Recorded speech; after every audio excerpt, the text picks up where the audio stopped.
All right, we are live. What's up, everybody?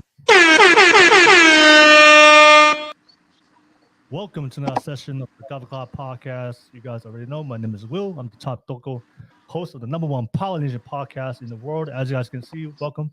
You guys already know on Thursdays we host the Masculine Mind podcast, where we discuss masculinity, purpose, and self-improvement for men. We have a great show for you guys, and of course, we have a great panel of men. And of course, Palafessa, you guys saw on the thumbnail, he'll be joining us a little bit later. But we have a great discussion about the duty, have men given up on the duty to build strong families. So get your popcorn ready, and we have a great show tonight. Let's get that live chat popping. Let's get it. What are we arguing about? A man is gonna do what a man wants to do. Yes, all on your wrist. Make you my wife, you no longer my bitch. Let's get it. My name is Will. I'm the host of this show, the number one Polynesian podcast in the world. Dripping in Versace. All these other hoes trying to copy. Women tend to bounce around in relationships. They can't stick and stay in a long-term relationship. Again, don't agree with this. Just So let's say, are you still in it? Are you still in it? no. So you're basically saying I'm a whore. This content is not suitable for the children under the age of 18 without adult supervision. Please be advised. So I just wanted to take the time and make this video to apologize to absolutely nobody. Must be you. Love all the freaky things you do. My love was way overdue. That's when you came out the blue.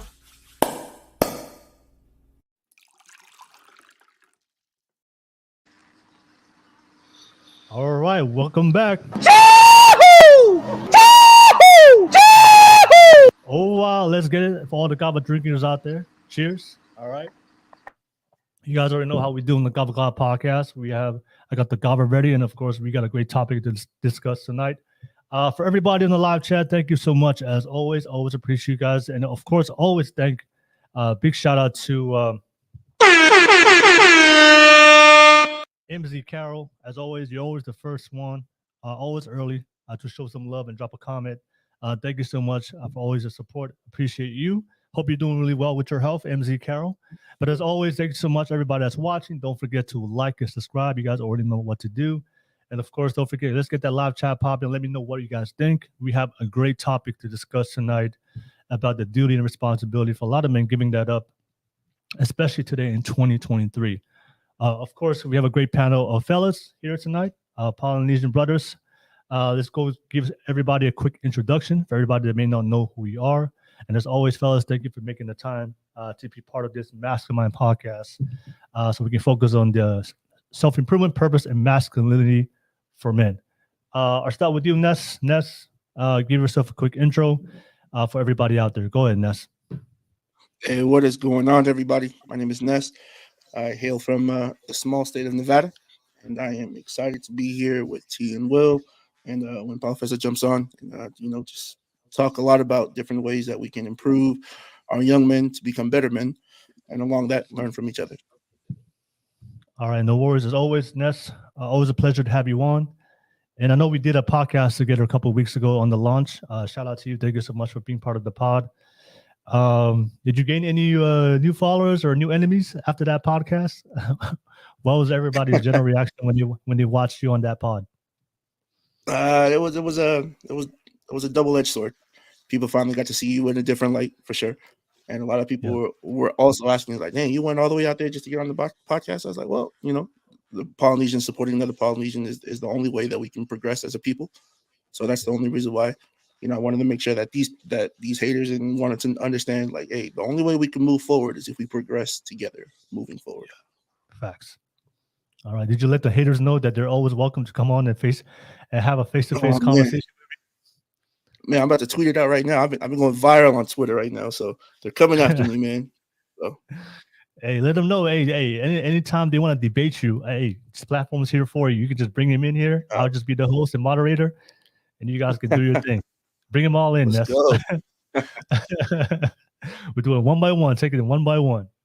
All right. Nevertheless, all the haters that's watching this right now, shout out to you. Thank you for watching. All right. But nevertheless, I'll move on to Uso, T. give yourself a quick intro for everybody out there. Hello, Falava. My name is T.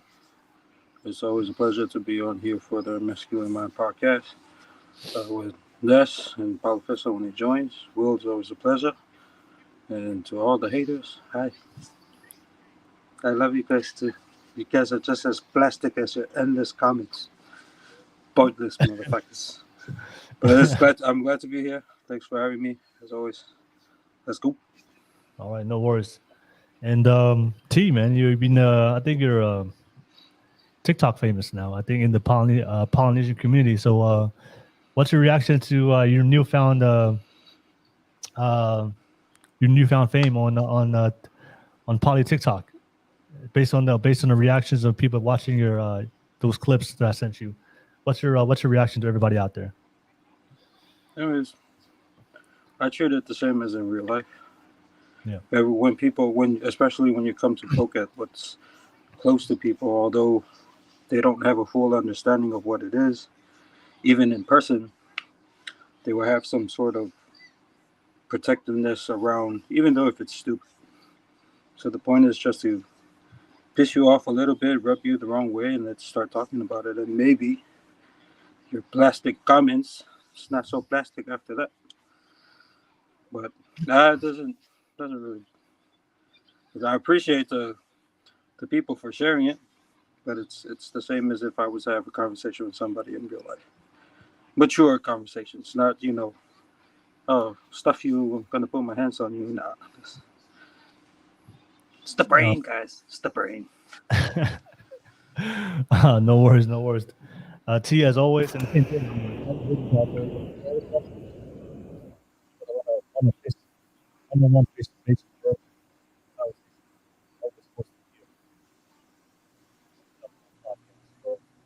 one day, I think it's eventually going to happen.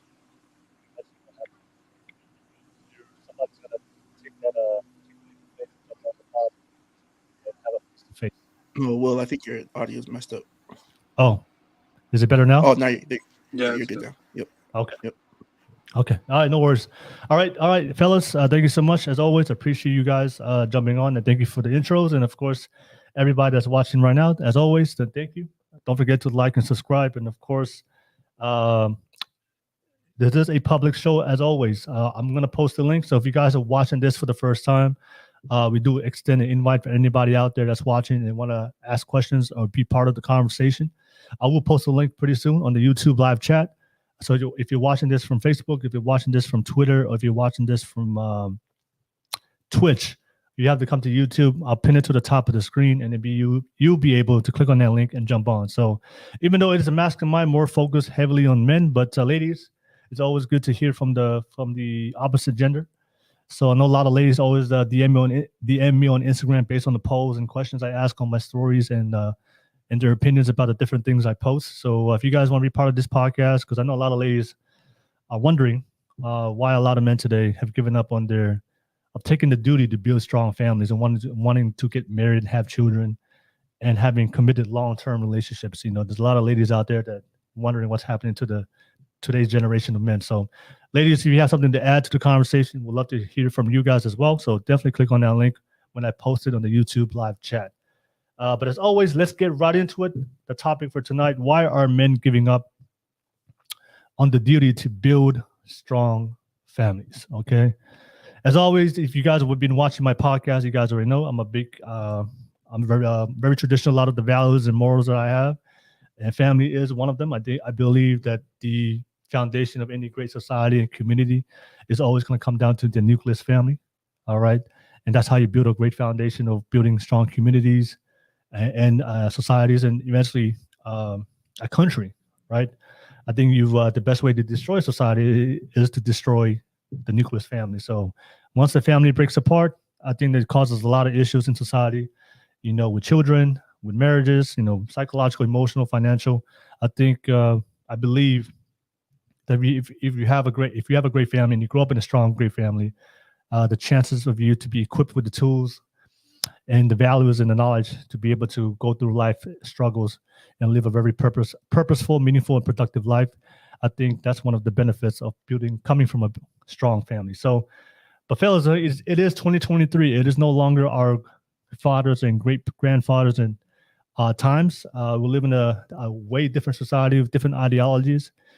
We do live in the very independent era. Modern women, I'm independent. I don't need no man.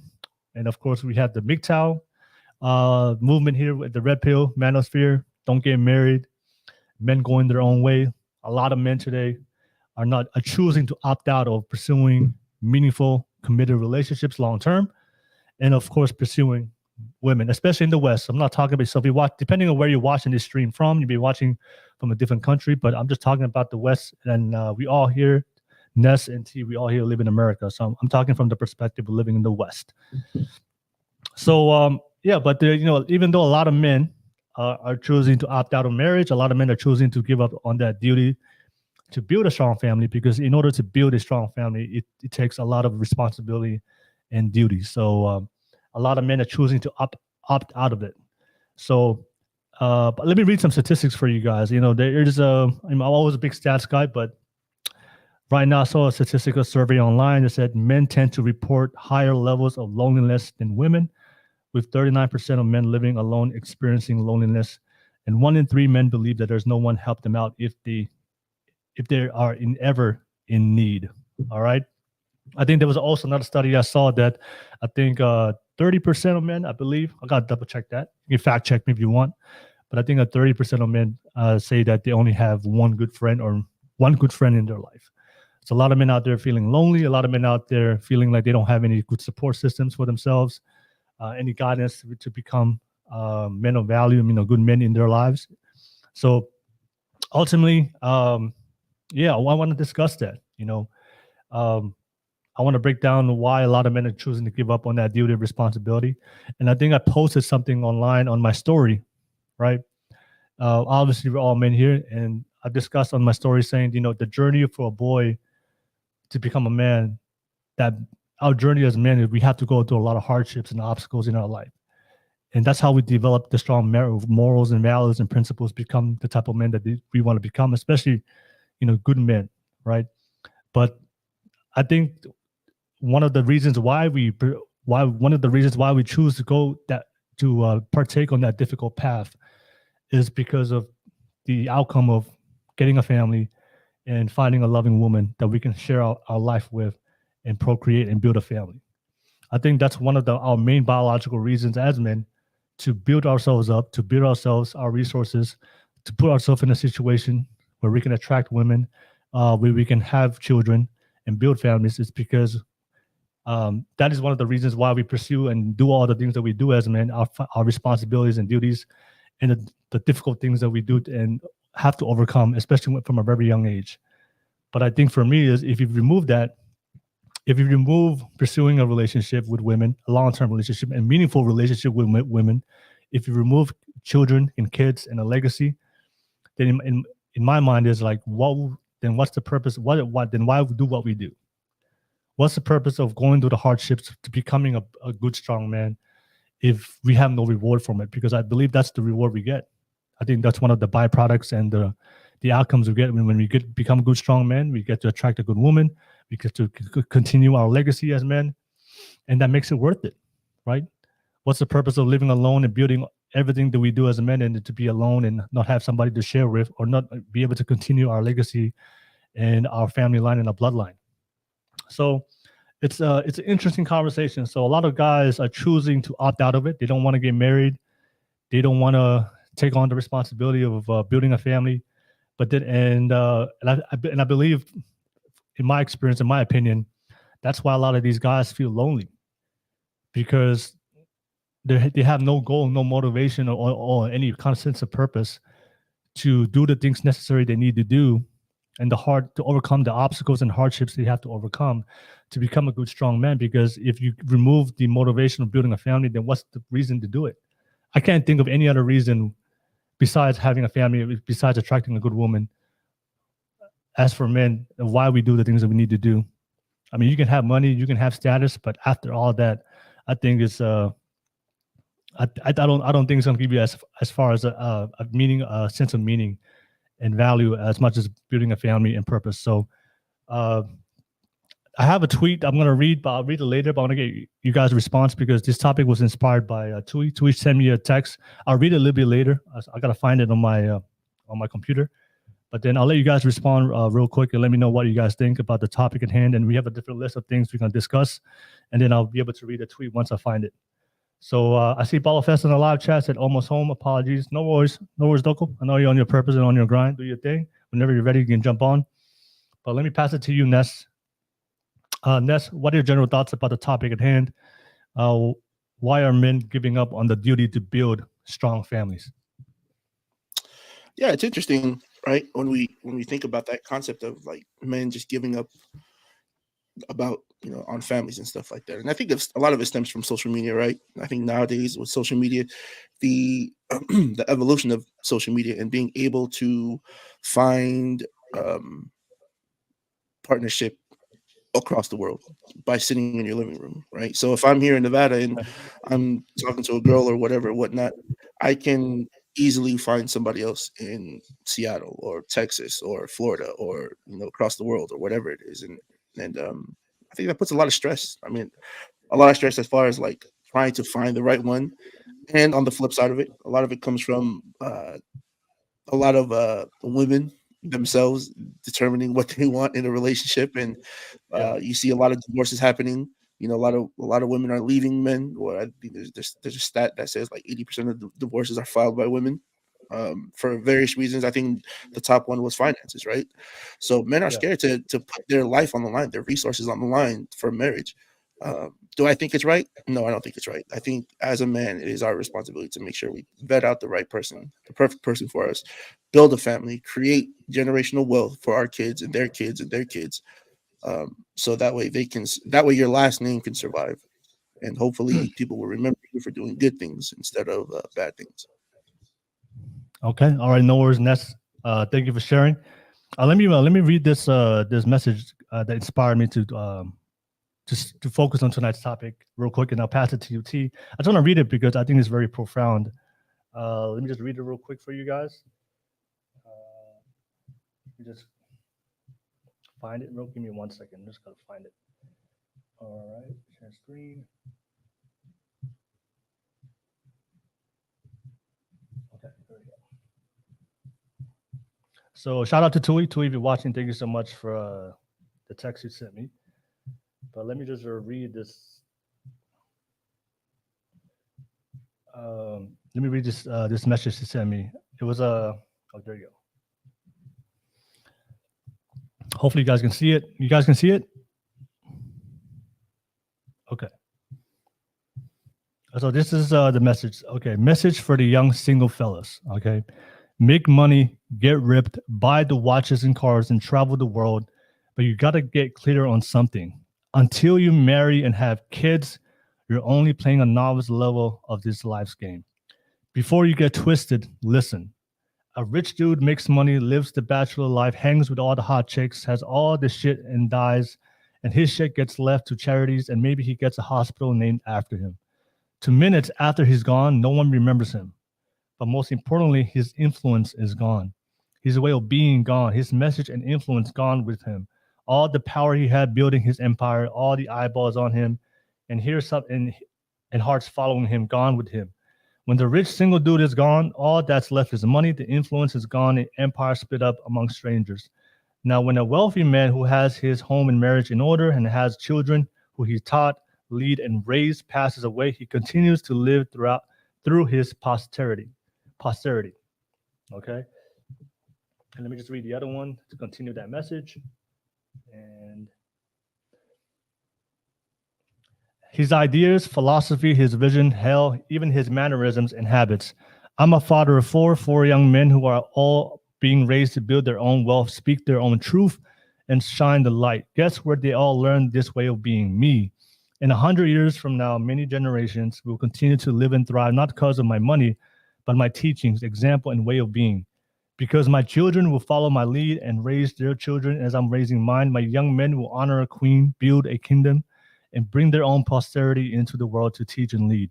Our ancestors knew this, and that's why kings and rulers and emperors put such a massive value in their children and offspring, because they would be the ones to keep the name, mentality, kingdom, and way of being alive.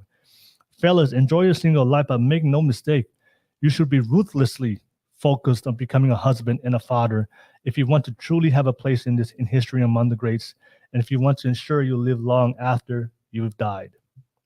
All right. So yeah, that was the there we go. So yeah, that was a message. You guys were able to see it, right? When I put it on screen. Okay, so that was a message that tweeted. I mean, I think it was I thought about it. I think it has a really important message about the reasons why we do what we do as a man, especially pursuing a family and a strong family and building a strong family. I'll pass it back to you, T, and then of course I'll give it back to you, Ness, just to get your reaction to what I just read. T, what's your reaction to what I just read, and of course, what's your general thoughts on the topic at hand? Why are men giving up on their duty to build strong families? I think for the message,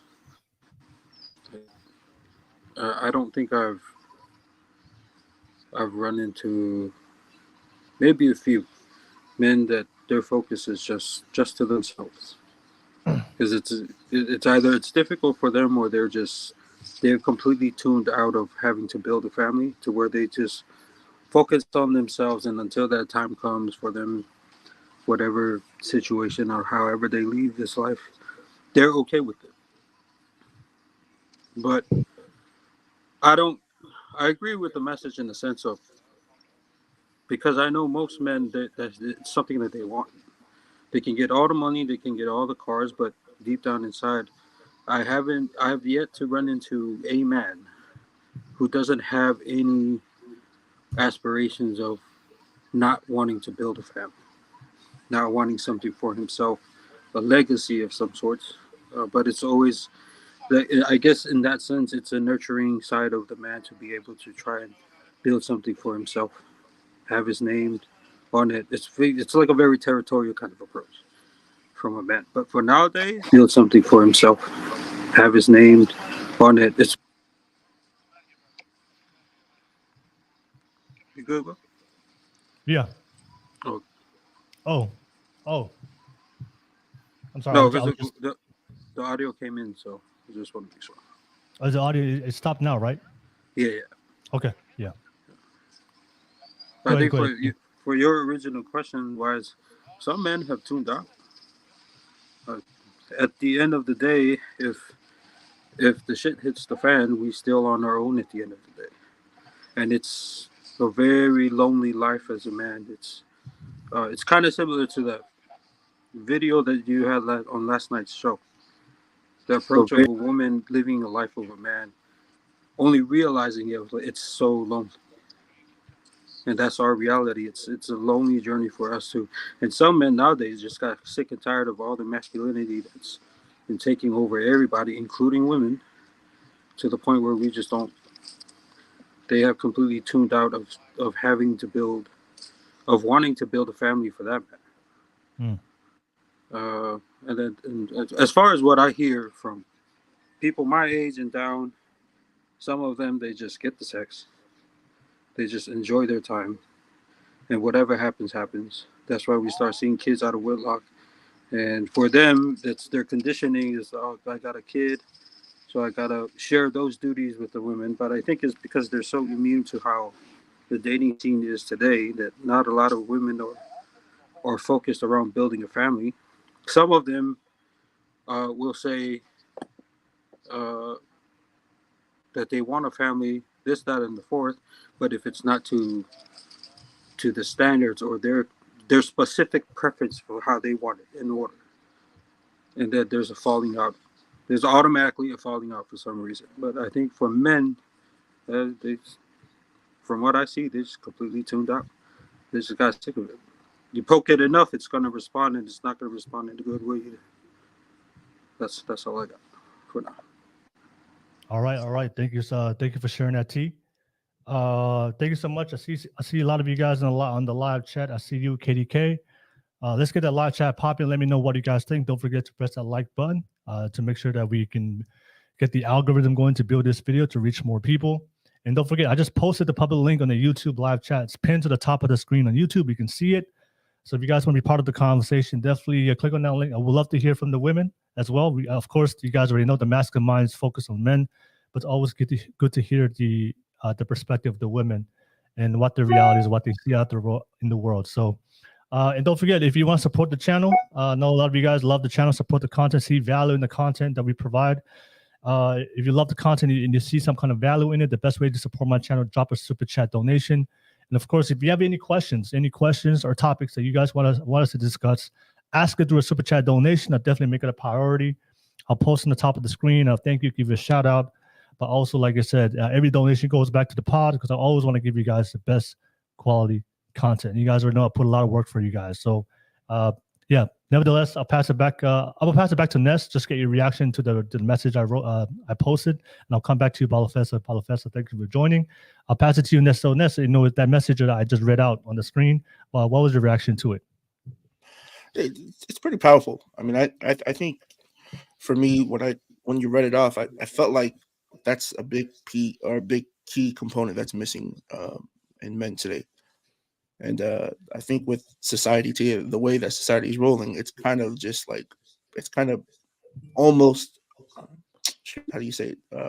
It's like almost demonizing that type of behavior from men based off of what you're reading. So it's interesting. It's very interesting. And yeah, man, I'm a full believer in order to be the right man, you have to go through struggles, man. You got to struggle. You got to come out of those struggles with those experiences to become the best version of yourself, whatever that version may be. But there has to be some sort of struggle that we have to go through. And then when we get there, when we get to the top of the mountain, and we have all these statuses, high statuses, all the money in the world, and all that stuff. The reason why a lot of these men who obtain these statuses, high status, that don't want to get married is because of the way society and dating, the way that the dating market is today. With the divorces and everything, women taking half of everything and all that stuff. And I get that. I fully understand that. So it's interesting. All right, no worries. Thank you, Ness. Thank you for sharing. I'll pass it to you, Balafessa. Balafessa, if you want to give yourself a quick intro for everybody out there watching here for the first time, and of course, you can just take it off and give me your general thoughts on the topic we discussed. Yeah, sorry, fellas. Just got home and I haven't been tuning in, so I'm not too sure how far you guys have gone into this topic. But look, I'm Palo or Balofessa from New Zealand. I've lived a very interesting life, all 29, about to be 30 years of living. And in those, I guess, experiences, I've come to learn a few things of what it means to be a man for me. And I've been extremely, extremely blessed and lucky in the last sort of 7 years to be able to share that within my zone of influence in the work that I do. So I've seen just how impactful certain ideologies have been, what values and principle means to men, and therefore I'm part of this conversation as a way of not only balancing out my own bias, but also to hear other people's perspective, whether we agree or disagree. This topic is a very interesting one in the sense of I think what we're seeing is that this is the aftermath of when a society accepts weakness in men. And whether it be good intention or bad, I think the general consensus is that the more we talk about the plight of men, the more we seem to prolong the suffering of men or in a way exacerbate it to a degree where if you feel that your life is not where it needs to be, the first reaction now is to point fingers at something or someone, rather than I am in control. I am the person that is responsible for the outcome that I desire, so therefore I must go out and seek it in the world or within me. So it certainly has been a very interesting shift in terms of men and female dynamic. I have been fortunate enough to be raised by a man who's very old school, and this is what legacy means to me, is that my father gifted me a lot of his abilities and a lot of his traits. That is what legacy is to me. And the way that I look at it is that I am now going to pass those gifts on to my children, their children's children, and so on and so forth. I think when we think about legacy in terms of men and our influence, it is within the bloodlines that we leave, right? When you hear a story from your granddad or your grandmother or your great-granddad of accolades of your ancestry, oh, we come from a long line of seafarers. We come from a long line of warriors. We conquered the Pacific. That is what legacy is, because we're directly linked to those accolades. You can do a lot of things in the community. Your influence will only be felt by those that you are biologically tied to. So without sort of going all over the place, I think for this topic and what I've got up on the screen, I think we've accepted that weakness is part of a man's life now more so than ever. That when we say things like be a man or pull your boots up by the bootstrap, it's often seen as, oh, but you know, that's I think it's abrasive now, that when people hear that, it's almost as if, oh, but that's, you can't just say that to any man. You don't know their story. You don't know my story. I don't need to know your story. I just need to know that you're going to show up. That's all I need to know. So I'll hand the mic back, but yeah, I'm extremely grateful to be part of this conversation, because I think this, for everyone part of this panel, I think in some way or form, this is one that is very near and dear to all of us here tonight. So thank you, Will. All right, no worries, Balafessa. All right, thank you so much, Balafessa. Thank you for sharing. And I see T. I see you got some effects, right? I saw a bubble. I don't know if that was part of your screen, but or you're having some effects, but that's pretty cool. But nevertheless, yeah, KDK, everybody in the live chat, let's get thank you so much for watching. Let me know what you guys think. And don't forget, press that like button. And of course, don't forget, this is a public show. If you're watching this for the first time, I would like to invite you, men and women, to come on and jump on and be part of the podcast. Okay. So I had a question for you fellas. I want to ask you guys. Obviously, I want to first start with the loneliness of men. There's a lot of men out there, they're just feeling lonely. I brought up the statistic. About 39% of men have reported that they feel lonely. They feel like that there's no one cares about them. Nobody sees them. Nobody's valued them. They're at the bottom of the hierarchy of society. They're not getting attention from women. They're not attracting women. Obviously, they're not dating or pursuing any kind of form of meaningful relationship with women. So I want to ask you this question. Why is it a concern? Why is it a concern that this is something that we need to care about? Obviously, we've heard the term, and I know a lot of men have heard this, especially if you watch the Red Pill content, the manosphere. They always say that the world does not care about the struggles of men. All right. So I think that's why this space is needed. That's why me and Balafessa started the Masculine Mind, so we can discuss about this. But obviously, there's millions of men out there that they feel lonely. So obviously, our ultimate goal is to figure out a solution to fix it. Because I want to ask your opinion. I believe one of the most dangerous men you have in this world is a man that's desperate. You know, when men are desperate, I think I was watching a podcast with Joe Rogan, and he said that this generation of men are living a life of quiet desperation. I think that's how he worded it. You know, these men are just living quiet desperation they're just bottling up inside within them, and at some point it's going to burst and they're going to blow up. Okay. So I think that I see this not only on the statistics, but I see this in real life as well. I do see a lot of guys, especially at the workplace. I see just a lot of guys that come to work every single day, grind hard every single day, but unfortunately they're lonely. Unfortunately, they don't have any meaningful relationship with women. They don't talk to women. And I know one person right now in my head right now. I see this guy every single day. He's a hard worker. comes to work every single day, but he gets no attention, no attraction from women. Obviously, there's things I can see off the top of my head when I look at him that he could improve that. But I can see that when everybody else is talking, speaking, and forming their little friend groups at work, he's just left at the corner. He's just left the corner by himself, and nobody talks to him. Nobody even acknowledges him at the workplace. But he does. But he comes every single day, does his job. I always say hi to him every single morning when I see him. I'm like, hey, wait, good morning. Say hi to him because I understand the situation he's in. All right, but I think when men are desperate, when the men are pushed to the corner and they're lonely, that the society doesn't acknowledge them. They're invisible to women, invisible to society, and I think that's one of those men that that when they put themselves in that situation, they can be very dangerous, not only to themselves but to other people around them. And sometimes, and that's why I believe we start seeing a lot of these shootings that we see with the shootings that we see starting to increase. More and more guys are just coming to school, more young men coming to school and shooting.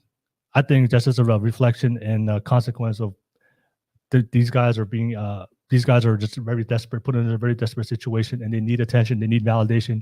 They just want some respect from everybody to know that they exist. And at last resort, when they're very desperate, they go out there and mass shoot an entire school or a church. So I think when men have a sense of responsibility and duty, and they're working towards something, and specifically for family, that's one of my primary biological reasons why we do what we do as a man, is for procreation and building strong families and legacy. I think when you do that as a man, you attract the respect, acknowledgement, and recognition, to be respected among your peers, respecting you within the community, to know that you have some kind of value and purpose and meaning in your life. And I think that builds you up as a man. But to have a mindset of abundance and attract happiness, joy, and all the good things of life. But if you're desperate, I think you don't attract a lot of. I think you attract a lot of negative feelings within yourself, and if you don't know how to challenge that, that's why we see a lot of the consequences that we see with a lot of these young men. So, I want to focus on the loneliness of young men. It's something that. What are your thoughts on that? Like, what's your concern? What do you see in your own personal life or at work? What is the solution that we can do to fix this, or maybe offer some kind of solution to these guys? But there are a generation of men, and like I said on that survey, it said 39%. A lot of men report that they just feel desperate, that they feel lonely. So I'll pass it to you. I'll start with you, Ness. What's your thoughts on the epidemic of loneliness for men? And what's your concern if we don't find a problem with it, if we don't find a solution, if we don't if men don't come together and build a space that we can help these men to get out their quiet desperation, to get out that situation of loneliness. As I mentioned before, there's going to be consequences if we don't help these men get out of that situation. And what are your thoughts on that? What are the consequences, and what is the solution in your mind that we can do? Empower these guys out of it. Go ahead, Ness. Man, that's tough. That's a pretty tough question to ask. I think a lot of times when men are lonely, when that 39% of men are lonely, that's the 39% of men that are the most dangerous. Those are the ones that are going out here committing these, heinous crimes, shootings, mass shootings, and stuff like that. Yeah. How do we fix it? I think number one, they need to find some sort of mentor. I think they need to find another man that they can talk to freely, whether if it's their brother, whether if it's their best friend, if their father's still alive, talk to their father. I'm a firm believer that kings can only talk to kings about kings' problems. I'm a firm believer in that. I think that the only way that men can heal and men can get through these things, these like being lonely, not getting the attention that they need, is that they need to be able to assert themselves in certain situations, friendships and stuff like that, for sure. But only with other men. I at least that's what I think. Okay. All right. Thank you for sharing that, Ness. I'll pass it to you, T. T, what are your thoughts on the epidemic of loneliness for young men? Do you have any concern? What are the concerns if this doesn't if we don't offer any kind of solutions to fix this epidemic? And then also, like, what in your mind, in your thoughts, like, what is your solution for these men to be empowered to get out of that situation? Go ahead, T. I think it's unfortunate because I think you said it best with what Joe Rogan said. There comes a time when like you wouldn't want something like that gobbled up and it implodes, and all of that stuff comes out, and how it comes out, we never know. How they're gonna, or what they're gonna do, how they're gonna express their frustrations for going through an experience such as being lonely. I know some similar situations to the one that you had using as an example. And the best thing I could tell them is just work on yourself, build themselves to be at least in the better position that when they were before. And the reality is of it too, like for that number that you tossed out, there's always somebody for somebody. It doesn't necessarily that's gonna last. It doesn't necessarily mean that that's gonna hold. There's always gonna be a falling out. I believe from what I see that there's always somebody for someone. It doesn't mean that you get to be with that person either, which is also another reason why some of this loneliness is going around. And Hey T, aside, T, if you don't, sorry to cut you off, but I don't know if somebody has the stream on a different tab. I can hear it on the background. I don't know where's it coming from.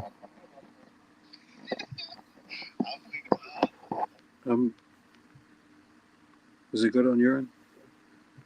It's gone now. I don't hear it. Oh, that's not me. Okay, yeah, it's gone now. So, but I don't hear it now. So everything's good. Oh. Okay, yeah, I just kept hearing it in the back, but it's good. Yeah, sorry to intrude. T, keep going. That's what I think is very important. And as far as ways to help, similar to what Ness was saying, is to be able to reach out to these people, right? Like incels. Those motherfuckers scare me. Yeah, I never know what's on their mind. I don't know what they're capable of. I don't know what kind of shit they got going on. And it's not like the kind of people who always have interactions with people for you to be able to catch something on how they move. But the reality of it is it's very unfortunate. And the best way we can do is to reach out. And I try to put myself out in a situation where if I see some of these things, and it's usually because of the focus that most of the panel has in this podcast, is that belief in the masculine mind of a man, right? And part of that is to reach out to them too. And I've been trying at this for about 1.5 years now, and there are some good results, and some results it's just the reality of what it is. Although they have some sort of need to the point where it's close to desperation, but at the same time they've come to realize themselves that they're not always going to be with somebody. Some situations are very different. It's a case-by-case basis. Some realities you are going to be alone, but depending on how you assert yourself and grow some balls, to say the least, and figure out a way that maybe you have a different way of working on yourself and creating a different version of yourself, not to the point where you're out of character and try to mimic something else, but it's still the same. It's still unfortunate. Regardless of the reality, it's an unfortunate situation to be in. all right. Yeah, thank you for T, as always. Thank you for jumping on, and thank you for sharing. All right, I see you sideways, Eva 206 on the live chat. Thank you so much. Let's get that live chat popping, and let me know what you guys think. We're talking about the desperation of men. There's 39% of men. I think in America there's 150 million men, I believe. So that's almost half. That's millions and millions of men out there that just feel like they are living quiet, desperate lives. So I think those are the most dangerous men. I think you mentioned before, T, incels. So let me know what you guys think on the live chat. And don't forget, this is a public show. We'd love to hear you guys. More men on here. Jump on. Ladies, I know some ladies watching this right now. Jump on. And don't forget to like and subscribe. And if you want us to donate to the channel, drop a super chat donation. I'll pass it to you, Paulo Fessa. What are your thoughts on the epidemic of lonely men here in the West? I don't know what that statistic is for New Zealand, but I was just using one here for America. And obviously, what's your concern? If we don't do anything about this, if we don't empower these men to get out of the situation, obviously there's a lot of concerns. I think that's brought up a great point. A lot of times when men are in quiet desperation state, they turn to violence, they turn to crime, right? They turn to, because at the end of the day, we're all men at the end of the day. I think deep in our core as men, we want some type of respect for the peers around us. And if you don't get that respect in your workplace or just your regular social life, then maybe if you resort to crime, maybe that'll create some noise and attention towards you for people to start taking you seriously and give you recognition and respect. And that's why and I've heard a conversation with a lot of guys of why they turn to crime and finding some kind of brotherhood or a brotherhood or family unit in crime. So what's we need, that's definitely a concern. And of course, what's the solution to fix this and help those men out there who are living quiet, desperate lives? I'll pass it to you, Paulo Vesa. What are your thoughts? I think this is part of the conversation where it's truly. I think this is a beautiful branch off in terms of what we need to have conversation around. And the bad news is we will never solve loneliness. That's the bad news. The good news is we don't need to. And the reason why is that because, look, the most dangerous man is one who's fully convinced himself that he has nothing to lose. That to me is the most dangerous man. Okay, it's not the lonely, desperate man. I think what we have done is that we've lost the life of a man. To me, is based on this simple ratio, for me at least, in my personal belief: impact and effort. It is those two ratio. When you begin your journey as a young boy into a young man, the effort you put in outweighs the impact you have. And your job is to reduce the effort and increase the impact that you have in a positive manner for not only yourself or the people around you. The issue with lonely men nowadays is that people keep telling them that being lonely is something that is truly wrong. It is not. It's actually a luxury. Because if you look at your responsibilities and your duty as a man, there is no time to be alone, right? And then we go into, but there are those who work and there are those who are surrounded by people yet still feel alone. I like to think that this goes back to my ideals around impact and effort, right? How impactful is the effort that you put in, and how is it recognized? Is it recognized by the people around you, or are you putting in the effort and the impact is not moving up in whatever that means, right? So we as men need to really dig up old adage of what it meant to be a man and try and articulate that in a manner where we can truly understand it.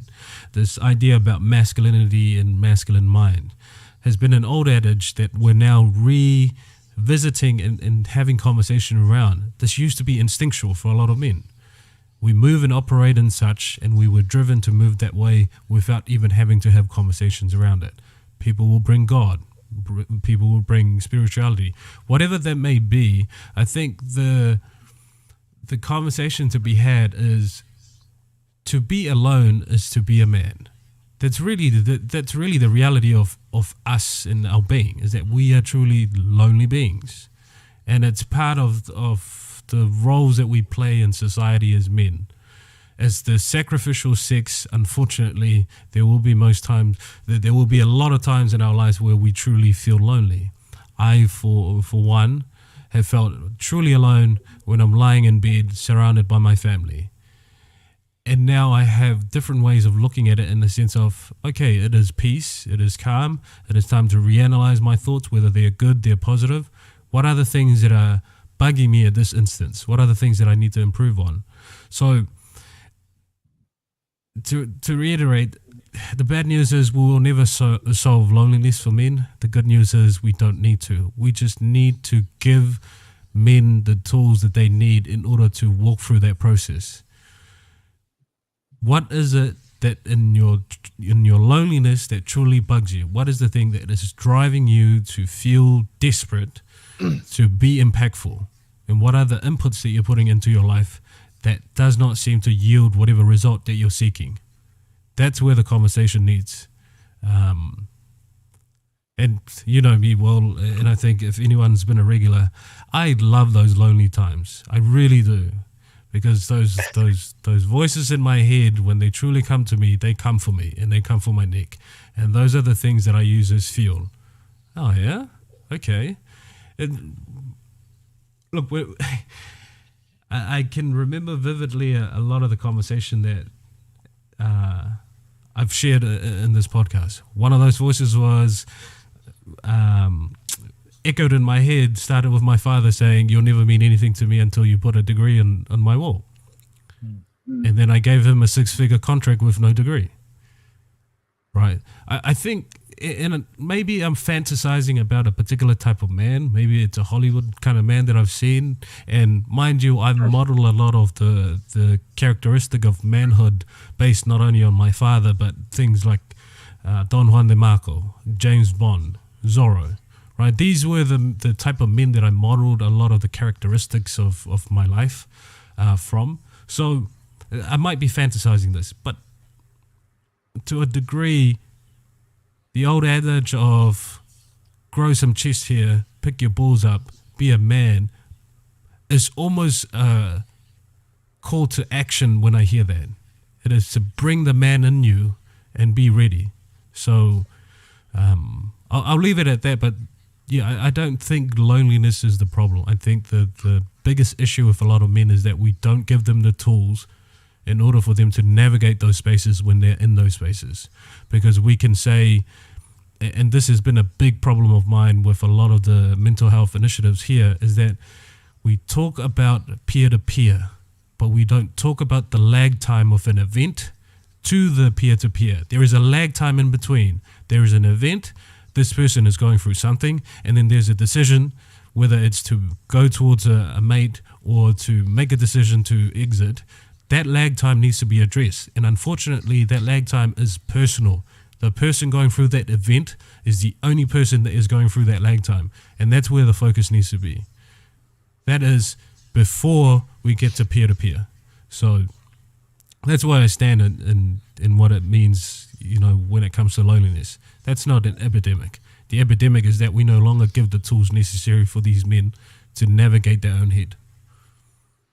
Then Balafest, I think that's what you just shared. I think it was very profound because, you know, one of my favorite quotes is like, you know, failure is part of success. A lot of people complain about failure or afraid of failure, but it's part of the journey to be successful. And I think you hit a very good point.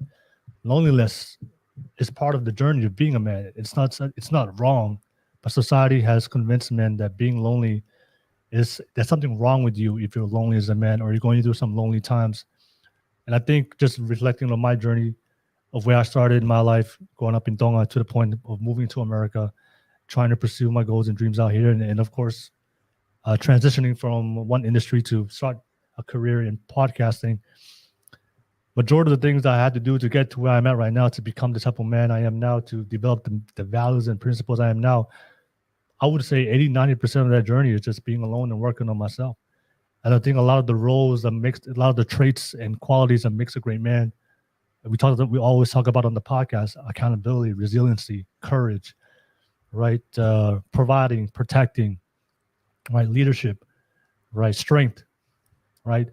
All those qualities are qualities that you have to develop through the fire. You have to go out there and struggle and fail. And the majority of those of developing as men is we have to fail. We have to go out to the real world and face the realities of what the world thinks of us and our ability to perform and be competent and to be able to take responsibility and accountability. And that journey and that process, you're going to spend a lot of that time alone. And that hit me when you said that. I think that was very profound, had a very profound effect on me as you were sharing that. Because if these, and I think one of the messages I would love to say to a lot of the men out there, that 39% of men who are very lonely, if they just understood that their situation right now there's nothing wrong with it. It is part of their journey and that process for them to become the type of man that they always want to become and could become. It's just a matter of executing, like you said, the impact and the effort. If they put in the effort, if they have a goal, have a purpose, and just do the things necessary, do the hard things that's necessary. That a lot of things that we do as a man is we don't feel like doing it, but we do it anyway. That's just one of the things that we do as a man. But I think that I believe that can be a very good solution to provide that for all desperate men out there, or the men who feel lonely, that that loneliness is part of a man. That's how we are wired as men biologically. That's why we often make very good leaders and providers and protectors. But yeah, I thought about that when you were saying, and I think a lot of men need to hear that because I have talked to men and they think I know a lot of young men now right now who believe that something's wrong with them because they're spending time alone by themselves. And I think if they process that and they take that time to utilize that extra time with spending it by themselves to work on themselves, I think that's how you start from one place of being a man and to get to another level of being a man. So thank you so much for sharing that. I'm gonna come back to the panel. I want to get your thoughts about that, about what Balafissa just shared.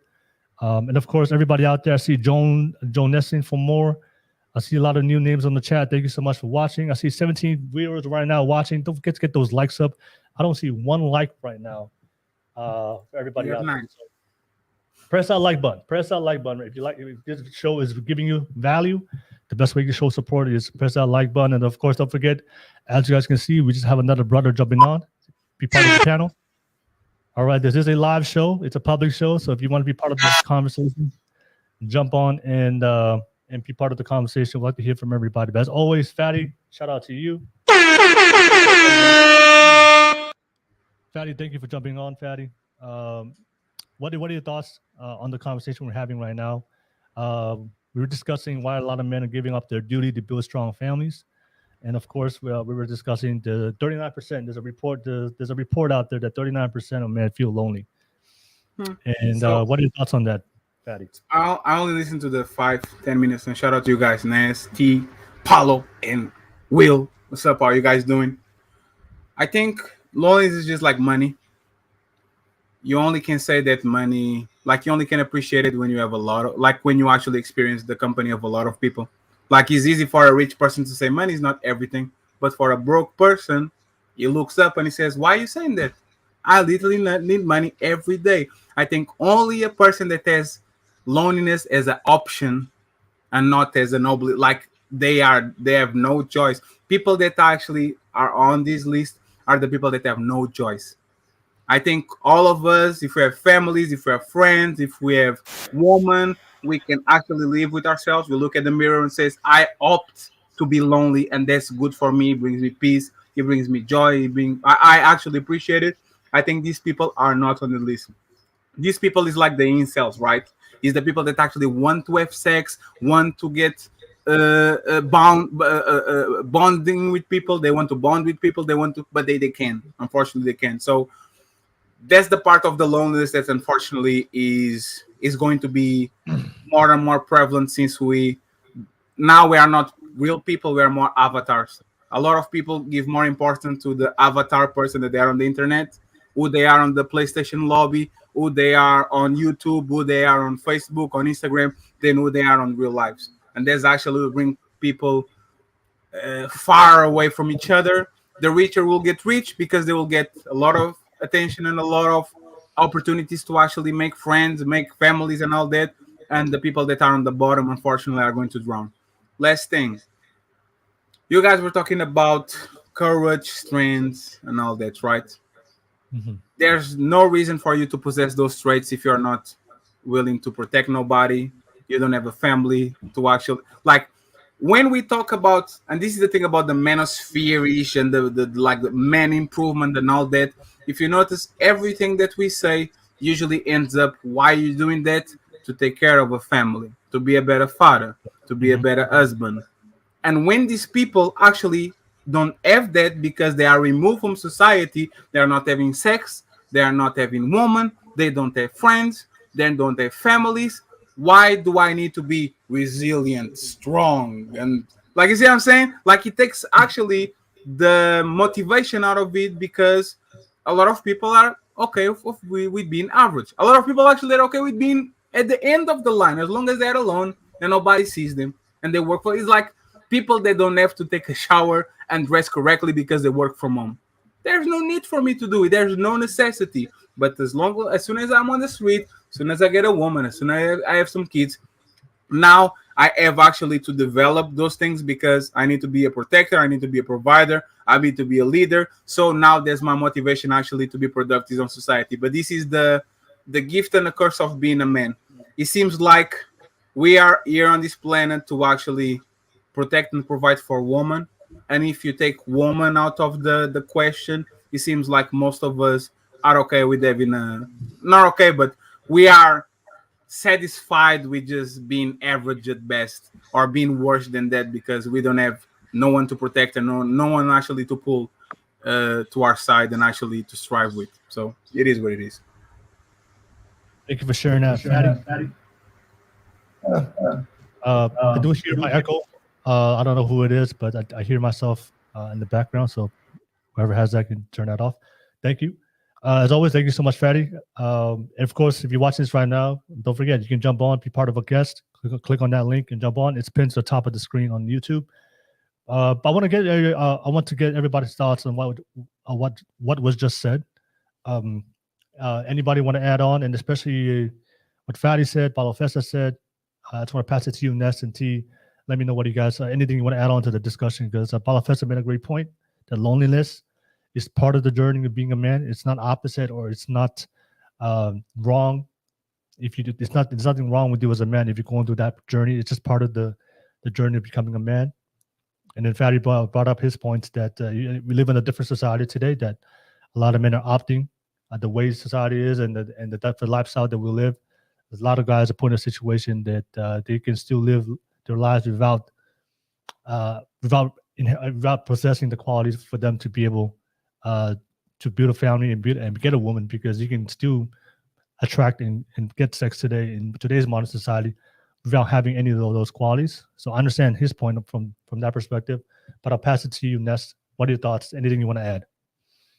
Hey, like I say this very rarely, and Fatty and Professor, y'all motherfuckers out here dropping some bars, man. So, hey, no, said it best, man, and it changed my whole perspective within the last 15 minutes. He said, he said, loneliness for a man is a luxury because of the struggles and all the things as a man that we have to do daily. Well, man, that hurt, that hit the soft spot for sure. Fatty, you said something very, very profound to me too. Like, as a man, it's twofold, right? I can't. If I have courage and I have strength and all this other stuff, that if I have nobody to protect, I can't have those things. And then once I have it, once I have a woman to protect, and all these things will come in fold. Man, I have to drink to that for you guys, because that shit blew my mind today. So I'm just gonna pass it to T, and we're just gonna keep it rolling. Okay. All right. Thank you for sharing. Ness, T, what do you think? Anything you want to add on to what was said? You gotta put me on the spot. No, I guess it's like devil's advocate to Fatty and Paulo's point. Fatty and Paulo I absolutely agree. There's some great bars, but I think it's like the numbers when it comes to the 39% is a bit skewed, because, like Fatty's point, it's easier for a rich man to say money's nothing because he has ample amount of money, right? And I think it's an unspoken thing for this panel tonight that we embrace being alone. Honest truth. But at the same time, that's what I was talking about earlier, is the reality of some men. They long for that desperation, also comes from a place of longing for that something that they want to protect, all while not being able to embrace being alone. I think the only person that can relate to something like that is Will, right now. Aside from your family, aside from your parents, your mom, you're at this point, you embrace being alone because you're going through this journey of your career, the platform you build. And for some men, they come from that place of longing for something like that. But it also takes men like the panel tonight to be able to, like a light bulb for them. It's a luxury for each and every one of us. But that will be my only 2 cents, because I don't know how to come back after some bars being dropped tonight. So cheers to you guys. All right, cheers. All right. I want to bring up something that Ness said. I think it's something that's very important to discuss, even though I disagree with it. Ness, you said one of the things you said, and of course, there's some things I want to discuss with Fatty as well. But Ness, you said something when you were explaining something, but you said that A lot of men are going through desperate times and feeling lonely, and a lot of men need to take some time to heal. All right, so I necessarily, and I've had conversations with Balafesta on these things. I think men and women may process things differently, and I think for men, because I've heard that term. That's a modern term I've heard in 2023 for both men and women. Who talk about self-development and self-growth. Obviously, a lot of men, especially the men on this panel, we have gone through our own struggles, and I know we all have our experiences based on how we grew up. But I do hear that term, we need to heal, from a lot of men, that in order for them to move forward and progress, to take the necessary steps for them, and to put in the effort for them to start executing on those things that need to improve on, whether it's physical, financial, emotional, spiritual, whatever it is, mental. But I necessarily believe for men that we don't need to heal. I think for men, is it because we're more rational, we're more logical. I think for us, we can just say, you know what, I'm tired of this situation. I'm just gonna move on and put myself in a situation that I don't want to, that gives me better benefits and rewards, and not attracting the same situations and consequences I'm currently in right now. Because I think there's certain things in our lives that we experience. I think it's always going to be within us, right? All men, we experience different things, whether it's abuse at home, whether it's alcoholism, whether it was molestation, whatever it is. I think there are certain traumatic experiences, depending on who you are, that's always going to be within you, and it's never going to go away. But I think one of the qualities that me and Balafesta have always talked about is like discipline, that we can control our outcome in situations. And I think there's a lot of things in my life, and I look back in my life growing up in Tonga, there's a lot of things I always think about every single day, of things that I grew up. It's never, I will always remember it. But I've learned to be able to control how I feel about certain situations. A lot of that just goes by just believing in the power of choice, that I am in control of my life, and just putting all that accountability on myself. And of course, putting myself in situations where it doesn't trigger me, or to reenact the same experiences that I've witnessed before in my life. So I've decided to take accountability and put myself in a situation where I don't have to, whether it's the things I think about, especially the bad things that's happened to me in my life, it has no control over me. And I've just decided that I can decide that. So there's no necessarily, I didn't have to go to therapy. I didn't have to go resort to a prescription for a medical doctor. A lot of guys today are doing. They go to therapy. I don't believe in therapy. They just go talk about their feelings, talk about their traumatic experiences, get a prescription from a medical doctor. But obviously, a lot of these guys, based on what I see, I mean, I don't know the scientific data, but based on people that I know who are in therapy, they're always in therapy. The whole point of therapy is eventually one day stop going to therapy, because you've become a person that you're no longer controlled by those experiences. But actually, what I see based on my anecdotal experiences is that they get worse, and they're very dependent on the therapy, and nothing changes for their life. And for me, I didn't have to go to therapy. I just you know what? Those experiences, I'm always going to have that in my core as a man. But I've decided that that's not going to define me as a man. I'm going to define not by my past, but my choices that I make today and my future choices. And I control my life. And I can make a different outcome. And I have a purpose, I have a meaning. And there's a vision of what kind of man I want to be. And I'm not controlled by the things that I experienced before. And I didn't have to go through a healing phase. Right? So I just made a decision. You know what? I'm tired of my situation. I made an irreversible decision and commitment that I'm going to move forward. And I just moved on. So that's my take. So that's my belief, that as a man, I don't think we need to go through a healing phase. I think we can be very rational. You know what? Just be logical. This is my situation. This is my outcome of what I want. What are the necessary steps I need to take to get there? And just do those things step by step, over time, consistency, progression, right? And what are the things within me that triggers me? Make sure that you put yourself in a situation that those triggers doesn't have any control of your life, whether it's mental, physical, or spiritual, whatever it is. And I think maybe women can be a little bit more different, but as men, I think we can be very rational and logical. And if you tap into your masculinity, I think you can do that. But I don't necessarily believe in the healing. The men need to heal to become better, strong men, especially the men who feel lonely, especially the men who are living quiet, desperate lives, and desperately needs to improve. So I want to bring up that topic. I think that's a great discussion to have. I bring it to you, Ness, and I bring it full circle for you guys. But Ness, what are your thoughts? Because I know you said that sometimes men need to heal. Even what are your thoughts on that and my pushback on that? Yeah, for sure.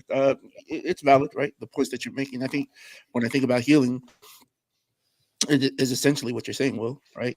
In order for me to heal, I have to understand the things that I'm doing in my life is wrong. I have to fully understand where I'm at is not conducive to my well-being. Okay, cool.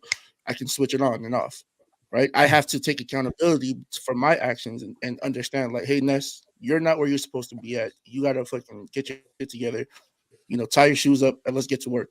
That's part of the healing.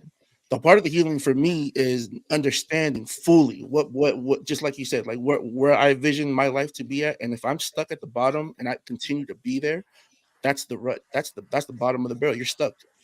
But in order to, like what you said, Will, in order for you to turn the switch on and identify what you're doing is wrong, that's healing. Because you're finally admitting to yourself that, yes, I fucked up. I'm in a bad spot right now. As a man, I can do better.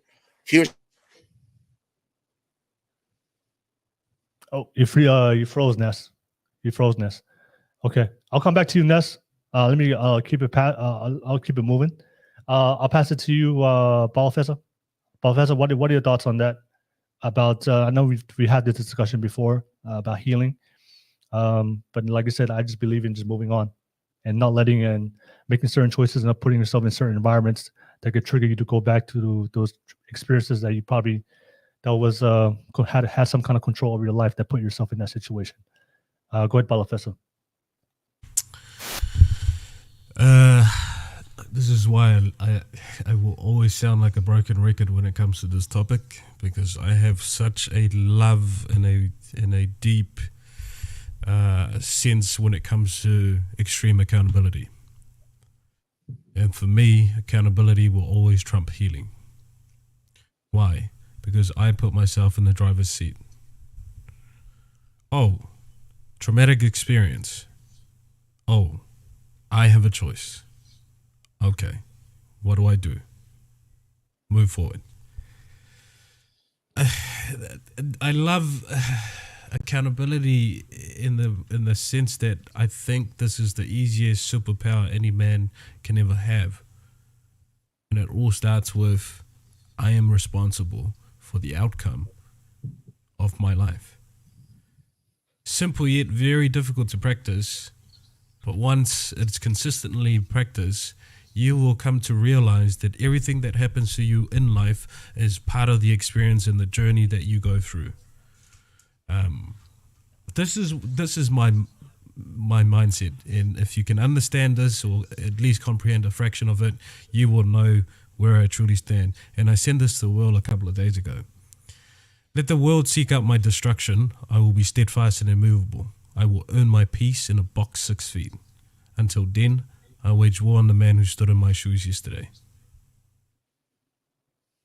If you can comprehend that, you'll understand what accountability means to me and what it means.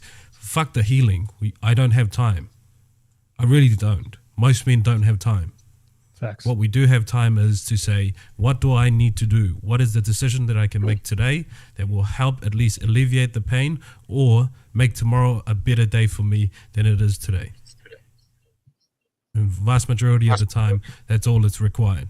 And unfortunately, we're so deeply seduced and poisoned by this idea of healing and pain that we expect the world to stop and wait until we move forward. The world is not going to stop. It will keep on moving. And the more time you spend on your ass thinking, woe is me, the world is moving forward. And you still got eyes, you still got ears, you're still seeing the world move past you, and that little voice in your head is telling you, you are a bitch, or whatever it says to you, and that little battle within yourself is what really gets a lot of people. No, the world should wait. I'm running the same race. They shouldn't be running forward because I'm not running forward. You should stop. This is current society now. The world should stop because I'm in pain. Unfortunately, that's not the reality. And also unfortunate that the ideals that I have and the belief system that I have of what it means to be accountable and what it means to be a man is now considered extreme. but it is what it is. All right, Balafessa, thank you for dropping that. All right. Pass it to you, Fatty. Fatty, what are your thoughts about healing?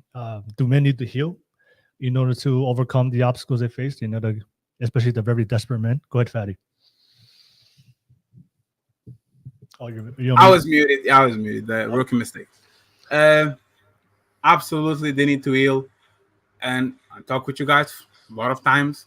I think that's actually, unfortunately, dangerous rhetoric, because it's like me giving a sergeant drill like education to my kids. You will make a lot of heroes, but you will break a lot of men, a lot of them, right?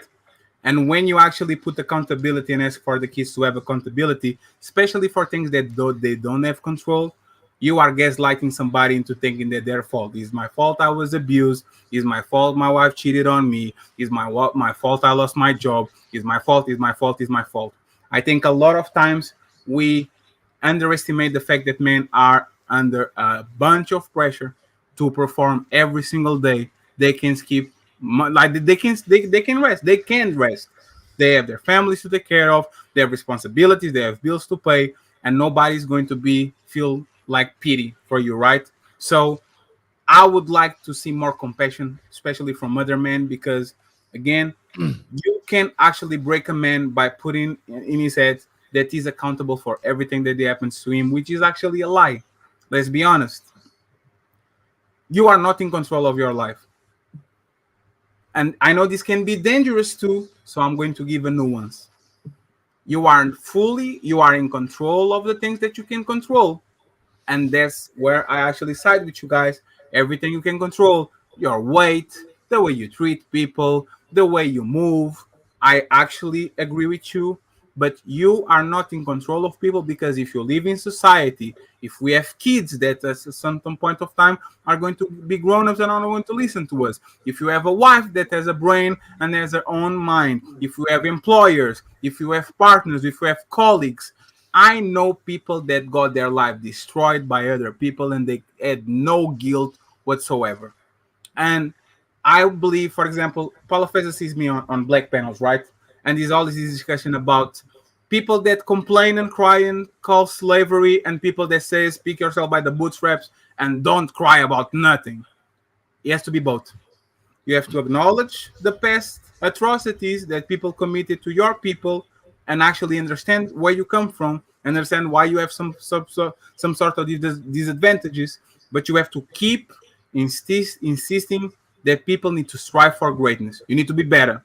Don't make excuses about things you can control. Go ahead, hit the gym. Go ahead, pursue a job. Go ahead, pursue an education. So on this point of view, I go for more of a human approach. I think it's both. I think men need time to heal, because a lot of time they are, again, I'm not going to say that the man that has a 7-year marriage and had 2 kids and he found out that his wife is cheating on him with the work husband, that he doesn't have time to heal. He absolutely has time to heal. That man is going to be grieving. That man is going to be in pain. That man will need time to actually fix himself. So I believe that we can do absolutely both. We can have time to heal and time to actually get in peace with ourselves and actually fix some things that happen to us, be in our fault or don't. And I think we have the time to, like Paula Fez and Will said, to say, I'm accountable for my own life.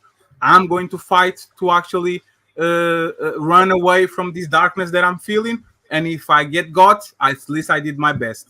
I don't want that guy that actually fought to get out of the abyss and he still is swollen to think that it was his fault, because he's fought, but because you guys are saying you are in control of your life, he's going to gaslight himself in thinking, shit, I did my best and I still failed because what I did was not enough. Sometimes it's enough.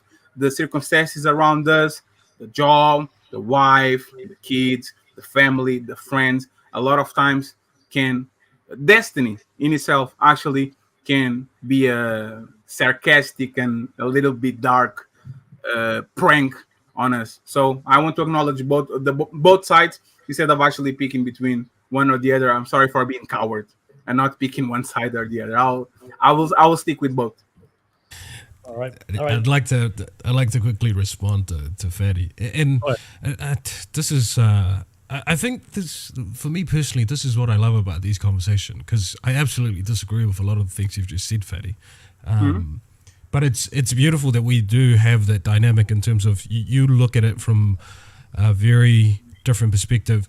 The way I look at accountability is not so much just a blind approach to everything is my fault. I think when I look at accountability, it's one's ability to say, what are the actions that has led to this particular event? Have I had any input? If I had no input, then the next move forward is I am responsible for how I respond to this event. I think we can make that judgment if we're truly accountable in the way that we look at it, rather than a blind approach, which I agree with you, is that you are going to kill a man or kill any person who just take this notion of accountability as everything is my fault. So whether that is based on me not contextualizing what accountability means, or just misinterpreting the things that I say. But look, part of this notion that we have with conversation is to make things clear. So I hope that is part of when I say accountability, is that one's ability to look at one's life and say, did I have any input in what has transpired in my life? And can I do anything to change those inputs based on an outcome that I want? The other thing I look at too is it's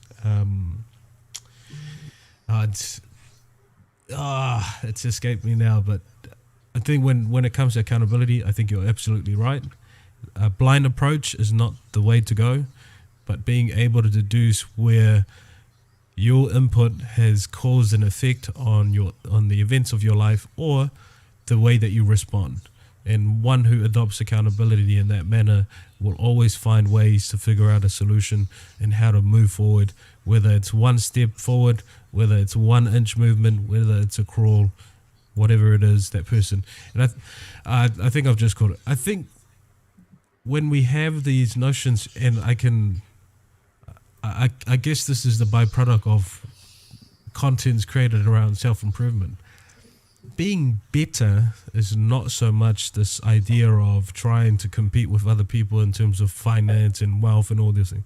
I think when we have these conversations, especially if we were to sit beside each other in the same room and say, what can I do to be better? The first thought that we typically would come to mind is, what can I do today that changes the man that is going to stand in front of me tomorrow, completely different from the man of yesterday? Then when we really take that conversation to where it needs to be, we're competing with ourselves and the versions of ourselves as we move forward in life. And I think that's where a lot of these things need to be clarified.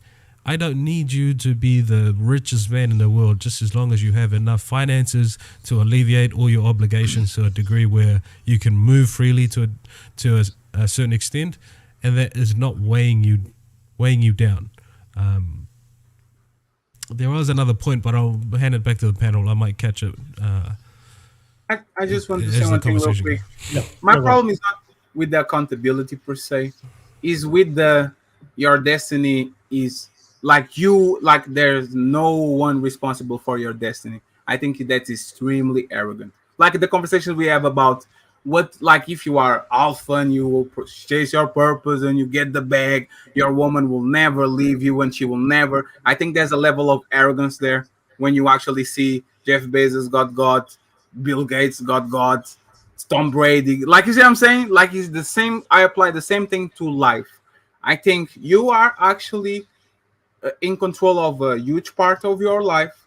I believe too that it will be arrogant and foolish to ignore that a lot of happiness, duty, and things that make us feel good and actually carry us through life come from the outside. So it's not like something that we are going to grow inside of us. Is my wife patting me on the back and saying, I'm proud of you, have a nice day of work. You see my kids running, you see my friends winning. It's like, you see what I'm saying? It comes from the outside. So we actually working and trying to improve what we have in control, but saying that we are going to write our destiny and that is going to be it, and people are not going to influence it around it, I think is a mistake and arrogant at the same time. Okay. I think made myself. It's definitely arrogant. Definitely arrogant. And I think I've made this comment numerous times. I think I'm a psychopath because I think, me personally, if we go down the route of mental health, I think my ego has saved me more times than words of affirmations. And a part of that is that my ego has spoken to me in such a manner of, are you so much of a pussy that you're just going to roll around and let life roll over you? And those are the things that turn me. And yeah, look, there are a particular type of man that thinks in such way. I think I'm part of that cohort in the sense of, I don't care who you put me up against, I will win to a degree, especially when it comes to what it means to be a man and what it means to be a husband. And that's part of the arrogance that I personally believe in my head drives me to be better. I think I caught the point that I was wanting to talk about.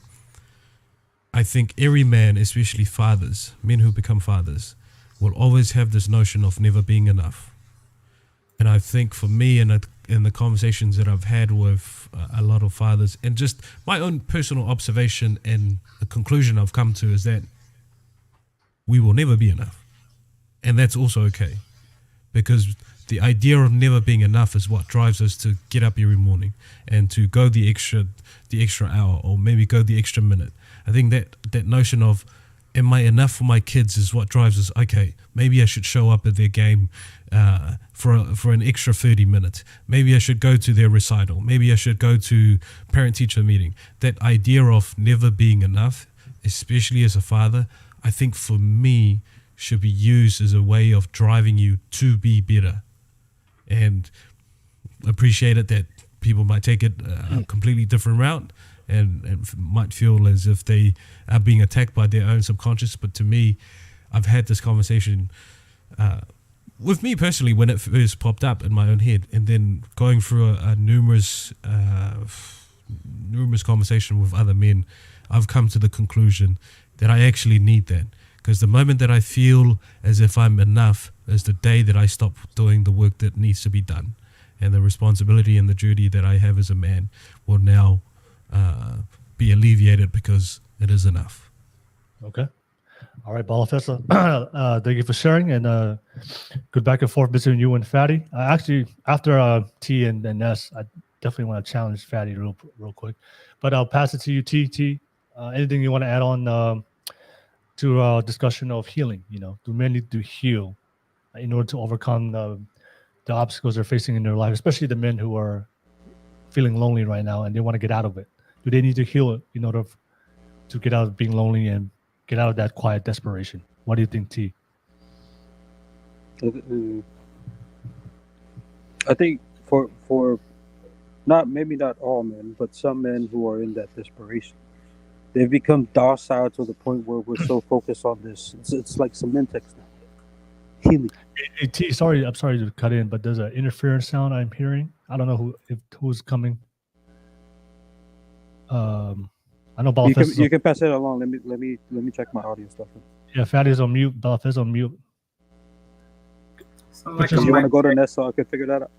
Okay. I'll pass it to Ness. I'll come back to you, T. Okay. Ness, anything you want to add on anything you wanted to add on to what Balafessa or Fatty said? Just to finish my thought before I got cut off at power outage. But I mean, when we're talking about healing and should men do heal or shouldn't they heal, I think it just depends on how we use the term healing, right? When women heal, it's different. When men healing can be the same way that exactly what you guys are talking about. Well, especially from what you were saying, identifying the problem, fixing the problem right then and there. I think when I'm talking about healing for men is in order to heal, we have to first understand that we're hurt. So I have to understand that where I'm at in life, it's not where I'm supposed to be. So I need to fix it, and I need to fix it now. Instead of going through the whole route of like taking a couple of weeks off, or sitting in loneliness. Even there can be an argument made that when you're by yourself and you're running through your thoughts and you're going through your whole life, that's when the healing process can possibly start for you. When you're by yourself and you're not responsible for anybody, and you understand fully, like, oh shit, I'm not where I'm supposed to be at in life, so I need to make that change. So I just wanted to say that the first step to healing for men is to understand that first, that we are hurt. And then we can start that process of like, all right, identify it, make the move fast. Because if you're too late, you're going to get thrown to the wayside. Okay. All right. No worries. Thank you for sharing that, Ness. No, I wanted to respond to Fatty. I think I had a question for Fatty, but the reason why, Ness, the reason why I don't like the word heal, right? Because it's the assumption that you have to completely be healed, the pain that you have, right? So like a great example for me is like, if you have an injury in your arm, maybe you cut your arm open, right? On my right leg, my right thigh, I have a big scar. I have a big scar from a dog bite I got bit a long time ago. It hasn't completely healed. The scar is still there. I haven't completely healed. And I think that's my problem with the word heal, because I think a lot of people conceptualize it to the point that you have to absolutely heal, 100% heal, or maybe feel absolutely happy, or maybe feel positive, or they don't feel any kind of pain or any kind of emotional consequences from the traumatic experiences they felt. And I think part of being life and part of being a man is doing things that even though you don't feel like doing it, you do it anyway. And a lot of times, in my experience, the strongest men that I know, Balafessa just talked about being a psychopath, right? A lot of the great men that I know, every single great man that I know have gone through a lot of difficult situations, and a lot of them are broken men. But the difference between them being permanently broken is that they took accountability for it. They're like, they have their scars, they have their life experiences, even though they never fully healed about the things that they've gone through, but they just took some kind of accountability. You know what? That past or that experience is not going to define me as a man. I'm going to be defined by the choices that I make, and I'm going to take accountability for it. But I think a lot of guys are when they hear the word heal, maybe it's just semantics, but that's why I don't like the word, because a lot of guys are waiting to feel, before I take action towards my goals and dreams, before I take action towards the things I need to do to self-improve as a man, I need to feel absolutely healed. I need to feel absolutely good. But in life, you're never gonna feel good at certain situations, but you get up and do it anyway. And I think for me, that's just my issue with the healing part. I think many years that I think I'm very It is me. Oh no. That I think there's certain situations this is gonna happen, and if you're waiting for to be emotionally, physically healed from whatever you're dealing with. And I told you guys before, I think there's some experiences that all of these men on the panel that you will never be fully healed from. And you always remember it. It's always going to be in the core. Sometimes you might think about it every single day. There's certain things that happened in my past. I think about it every single day I wake up. But I don't dwell on it. That's the difference. It just comes because I have absolute control of my choices, and I've taken that extreme accountability that Balafessa said. It just comes in the flashback. I think about it, but then my discipline of taking accountability just kicks in. It's like, no, I'm in control. I'm gonna make the choice, and I just move on from it. But I don't dwell in it. That means you've healed from it. Oh, go ahead. Sorry. No. And I'm saying, no, you're absolutely right. But I understand your perspective. What you're saying is, but my problem is, I think there's sometimes when people hear the word heal, is they're waiting. They think that the whatever experience that they felt in the core, it's gonna go away. It has to fully heal. What I'm saying is, there are certain things that's gonna happen in our life that will never go away. As a man and women too, you're always gonna think about it. It will always be in the back of your mind, because that's how impactful, and maybe that's how impactful it was. But the thing is, like I said, that's where the accountability kicks in. Is that my past and my traumatic experiences does not control me. I control what I do based on the decisions I make now moving forward. But I think sometimes when people hear the word heal, they assume that the pain that they're feeling right now is going to go away. Like I still think about the haters and doubters, the people that have told me that you're never going to amount to shit. I still think about it every single day, but I use that as motivation. You know what? Okay. Watch. Yeah. Give me time. Watch. What's going to happen? And that's just, for me, that could just be my ego, like Paula Fessa said. but I think about it every single day. It never goes away. So I think there's certain things that's going to happen to you, whether it's negativity, traumatic experiences, things that, terrible things that's happened to certain people in life. There's always something, we've heard countless stories of people that the most extreme things and the most terrible things that's ever happened to them, but they found a way to overcome it. And then I think that's my only pushback for you, Ness. And I get what you're saying is I think you're absolutely right.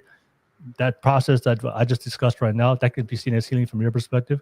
But I think most people, and based on my experiences, they assume that whatever struggle they're going through or whatever pain they felt in the past or whatever it is, they feel like that it has to go away first for them to finally take action. Yeah. But most people in life is they take action even when they're feeling pain. They take action anyway. Go ahead, Patty.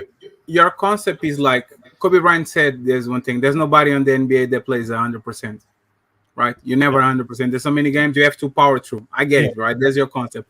But that's the thing, right? What Nez is saying. Even scars are healed tissue. It might not look good. It might still you pass it and you feel something out there, but they are healed, right? Healed. And the thing is, do you believe that hurt people hurt people? Mm-hmm. Yeah, I believe that. Right? Yeah. Do you believe that people that get cuts a lot of times, if you make me bleed, I'm going to bleed on somebody else? Do you believe that? Yeah. For example, people that got touched when they were kids, and what they become? Kid touchers. People that get brutalized and suffer from violence, so they become bullies and violent themselves. This is where actually men become extremely dangerous. And this is why the healing part actually takes some effect. For you to be a people that got hurt and not to go around and hurt people, you actually need to heal. All the accountability that you get, all the things that you get, but I don't know if you guys know the origin of the word gaslighting, but it was like a British movie on the 30s, where the husband literally convinces the woman that she's crazy by changing the intensity of the lights that they have, right? So she thinks she's seeing ghosts and all that. She's not crazy, but she thinks she's crazy. What happens to these people that were abused or that were touched or that was violent or they were unjustly mistreated by other people is that they are going to gaslight themselves. If you actually don't have time to heal and actually to have time to acknowledge what happened to you and be okay with being a victim sometimes. Being okay with the fact that I couldn't do nothing to stop that. Being okay with the fact that what happened to me was something that I couldn't control. A lot of times those people are going to internalize their shit. They're going to gaslight themselves into thinking they actually had any fault. Oh, I shouldn't be with my babysitter. I shouldn't be. Like it always happens. And what happens is those people usually either prey on other people or in relationship, which happens a lot. Some people they break down when they are in a relationship. They don't take actually time to put themselves together, and that actually transpires on the next relationship to the point where the relationship in itself doesn't have a lot of problems, but just the fact that I had all this broken past, all this trauma behind me, actually is going to bleed on the relationship that I have now. I get what you're saying once again, Will, but again, I think it's kind of dangerous because this is my opinion. I think most men are weak. I'm sorry. I think a lot of men are suckers. I think a lot of men, you guys talk a lot of time. They can power through, right? So you instilling let's take accountability, let's work hard, all of that is going to work for the 30% of men that actually think that are strong. I think you doing that to the weaker son, because we always have one son that is a tough guy, another son that is a fucking pussy, right? He's going to break the sorry to because he's going to really mess him up. Like we see that all the time in like people that actually want to give street raising their kids street, but they don't understand that every person needs their skill set. It's like a coach. I won't talk with you the same way I talk with Paulo Festa, the same way I talk with T, the same thing I talk with Ness. Every single person needs a customized, personalized approach because I want to deal with you the way that you understand. Some people need screaming. Some people need nice talking. You see what I'm saying? I understand. Let me just go real quick to Fatty, and I'll pass it to you, T and Ness and Paulo Festa. No, I agree with you, right? I agree. And I don't want to sound unsympathetic to the people to the bad things that happen to people that was out of their control, right? It's not, for everybody that's watching this right now, I mean, it's not your fault if you got molested, right? It's not your fault if you're born into a country and there's a war going on and all you see is death and bodies, right? It's not your fault if you grew up in extreme poverty and everybody's dying with disease and famine, and it is what it is. That's just the situation that you were dealt, right? So I guess and of course, a lot of people feeling those. I have experienced a lot of those pains. That's not necessarily their fault, and I agree with that. It's not their fault, right? So I guess a lot of you guys talk about the healing phase, right? A lot of people need to grieve. A lot of people need to cry. A lot of people need to, whatever they have to do to go through the healing phase, in order to deal with respond to whatever traumatic experience they felt. Okay, I agree with that. So my question to Fatty is, after you do the healing phase, so my challenge, I guess my question to you, Fatty, is then what? First step to treat a problem is to acknowledge that you have a problem. Yeah. Once you solve it, you go from there. You build yourself. You look at yourself in the mirror. It's like a 2K character. You know your attributes. You know what you're lacking. Yeah. You know, I need to go to the gym, for example. I know what I'm like. I can literally identify word for word, bar for bar, what I'm very good at it, and I don't need kind of work because I excel on it, and what I don't. And work on those things. Identify the problem and act on it. That's why usually, man, like this is the part where I actually agree when you have a clear cut vision and path to deal with your shit, but you still are there complaining about, oh my God, my back hurts.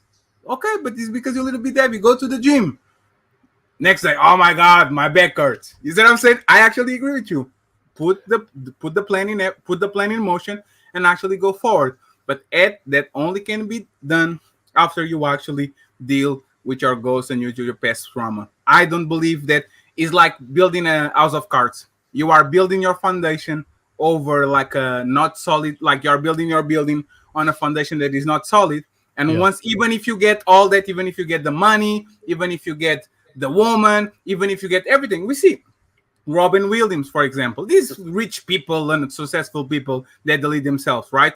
You build your building over a foundation that is not solid, and then even though the world looks at you and think you are the shit, you are the best of the best, you look at the mirror and you don't see that person. You actually can't recognize yourself, and that makes you sometimes lose yourself. So fix your problems and then move forward and build from there so you can have a solid foundation. And even if you lose your physical shape, even if you lose your job, even if you don't have enough money like you used to have before, now at least you have a strong foundation where you are going to eat it and bounce instead of eating, go through it and go to fucking hell.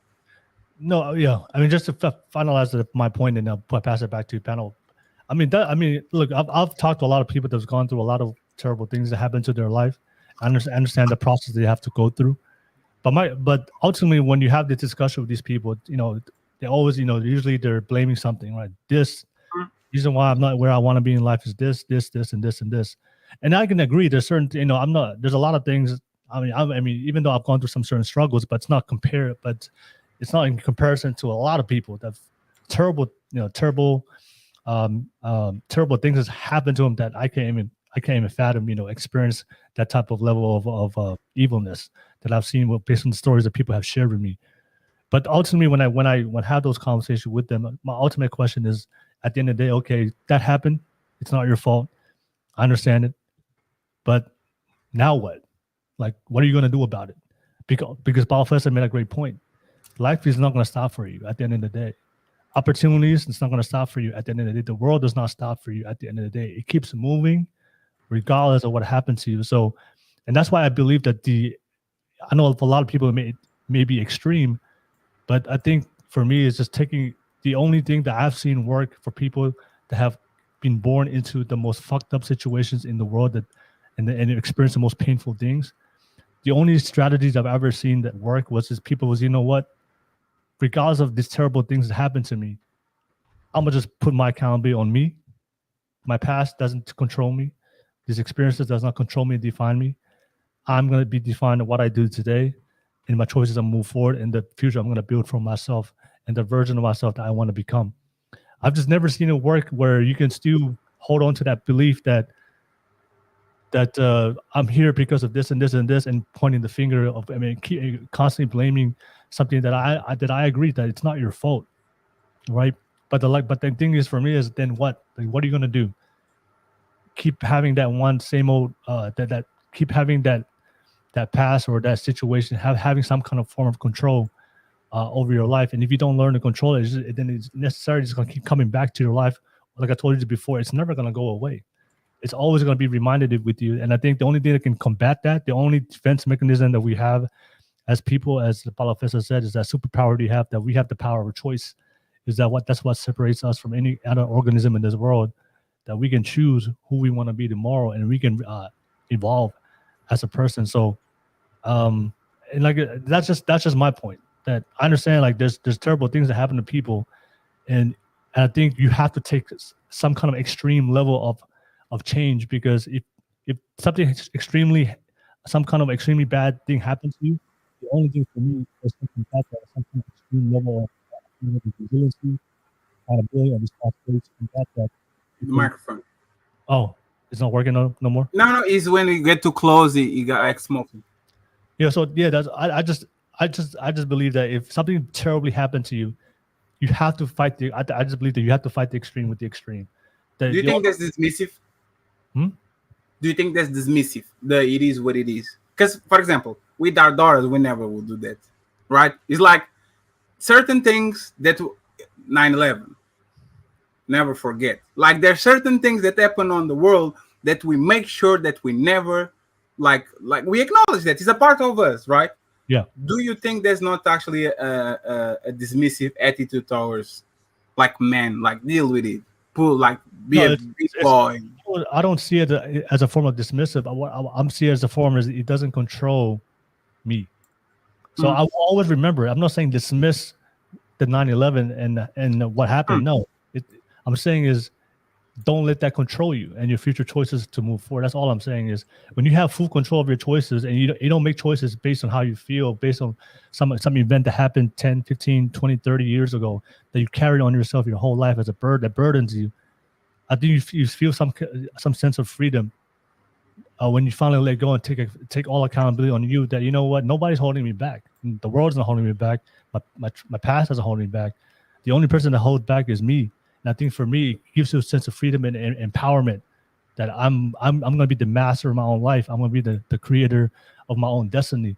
And I think that empowers men to be strong, and then that you can actually make those things manifest of everything that you want to do to make it a reality. And when you start putting in the work and start seeing the results, that just encourages you to move forward.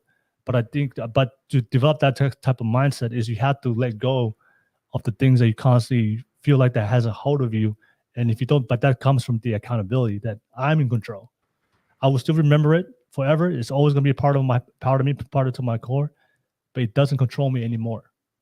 Like I control myself and based on the choices I make. So, I know that was long. Yeah, that's fair. Sorry, yeah, Go just real quick, just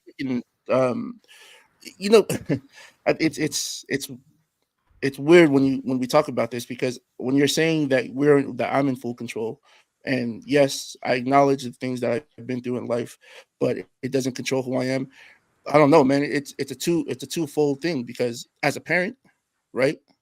Why is it that we know how to do the good things about being a parent? If I have a daughter, I know that my daughter shouldn't be around certain people. I know my daughter shouldn't be having access to certain websites or certain social medias or whatever the case may be. And why is that?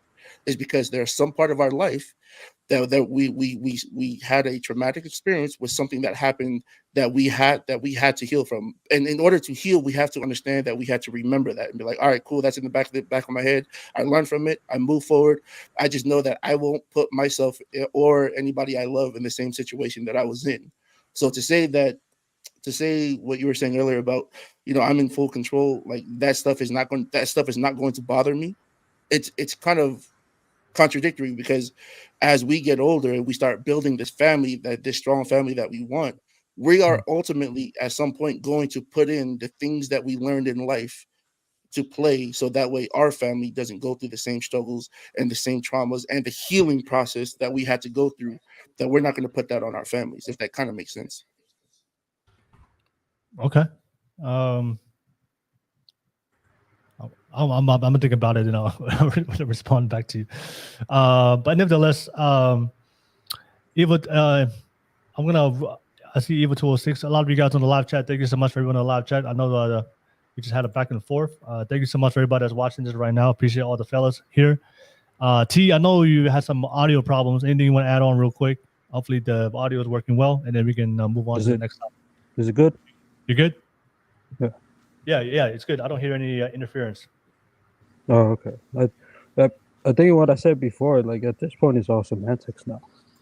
Like as men, we become docile to a fucking term, healing. And if you look at healing in itself as a word, is to make whole. Make whole means you gotta erase every single trauma that I've experienced, every single pain that I have, and reset me back to before it happened. Right. So if you want to call it help, call it help. That's great. But to say that you have control of yourself, and it's not because you're healing from it, it's because you've learned from it. If you go through that experience, you control what happens within your family, whether it's your daughters, your kids. You can't control what's on the outside, but you can control what is directly to them, with you and your family or whoever you're responsible for. I think that what a lot of people are focused. If you look at healing, it's more of a religious term, right? So unless you Jesus and have some magical powers, heal me, reset me back to when I was fresh out the poom poom, no memory of all this bullshit. That's great. But to say that I'm not in control of it. The only reason why I would say I'm in control is because I've already learned from the trauma. Whether you want to call it traumas or situations or whatever you've gone through. And at the same time, the reality of all of this is that time still waits for no man, regardless. So if you want to spend all the time sobbing over it and saying it's healing, and I'm not being dismissive of it too, but obviously seek help. Seek the same type of people who you share common values with. Have a conversation with them. But I think if we become docile as men to be placed in a box, in a word such as healing. And then we go through the rabbit hole of therapy and spirituality and all this other bullshit, which is great, but it doesn't reset my brain or my experience to where I have a clean slate where I can start from as a whole. Right? I mean, semantics aside, you still get to control because you've learned from what you've gone through. You're able to control what you can control within your house. You're able to control what you can control within your family. Anything that's on the outside of that, as far as like outside entities, whether it's within schools, all of that is still reality. It's still going to happen. Now, I think for a man specifically, is just figure out what you, like what Fatty said, figure out what your situation is and stop spending too much time trying to seek for this fucking healing. It doesn't exist. Just seek help. I just want to share one thing before we move on to the next topic. Why I think that the extreme accountability is a super advantage, especially when it comes to getting ahead in this very competitive world. Like, this is how extreme I am when it comes to accountability. If I drive and I get hit by a car, it's not my fault. Most people will blame the person that hit your car, right? That had to ride, even though you had to ride away. This is how extreme I am. I blame myself. You know what? I chose to drive today. I could have taken a different route of transportation. I could have taken a different street. I could have drove a different street. That's how extreme I am. And while most people, complaining and yelling at the guy for hitting your car, I'm already making a decision to move on and make moves. I'm like, hey, give me your insurance, give me your card, all right. And I want to take that example for anything you want to apply for your life, because most people is when something bad happens to you, you have to go through a process of grieving. And while most people are grieving, I'm already making decisions to move on and move and finding solutions and fixing my problem and moving on. So I think that gives a super advantage for most people. So when bad things happen to me, for me, it's just, okay, let me figure out a solution. Let me learn from it, move on, because life moves on, opportunities move on, and I gotta keep it moving. And I think when most people are spending 1 or 2 or 3 hours, or maybe days, or maybe weeks, or maybe months, or maybe years of grieving over whatever situation that's not their fault, that same amount of time that you're grieving, I'm already making productive decisions and already solving it, and I'm already moved on to the next destination. And I think I think that has worked for me really, really well in my career, in my whole life. And I think that for me, that's just the way I see it. I have a very advantage that when people are taking 2 steps back, or they're dwelling in the situation, or they're yelling at the driver for hitting their car, I already got the insurance, I already figured it out, I already moved on, and I already got back in the car, and I already moved on to my destination. I already got there. And I think in this world, especially in the very competitive world that we live in today, opportunities come and go. There's a certain amount of time, especially as a man, to build your resources, to get to the next level, to build your health, whatever it is, physically, financially, emotional, or spiritual. And I think it's all about, it's all about speed to get ahead, to get to where you need to be. But sitting down and talking and complaining and yelling, I don't waste my energy yelling and complaining about anything.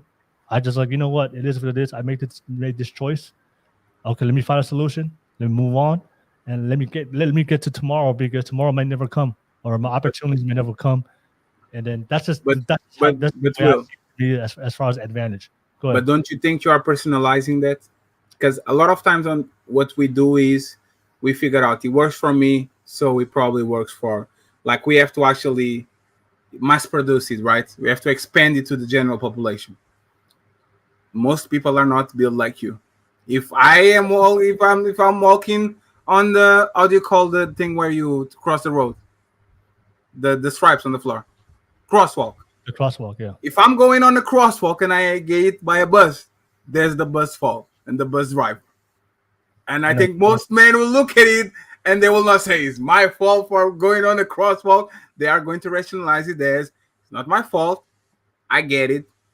Let me heal so I can go about my life. You see what I'm saying? Like, I think for you gives you a mass advantage.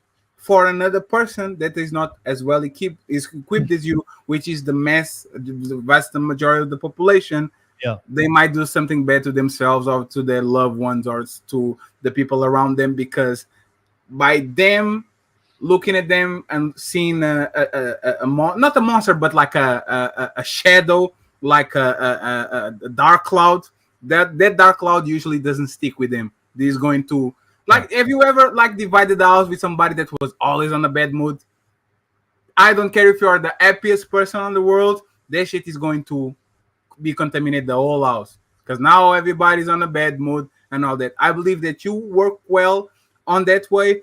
I believe that if most people behave the same way that you do, they will probably either hurt themselves or contaminate the people that are around them and make them not bitter, hurt, or even worse, instead of actually getting that advantage that you have, like victimize themselves and think, oh my God, why this happened to me? Why me?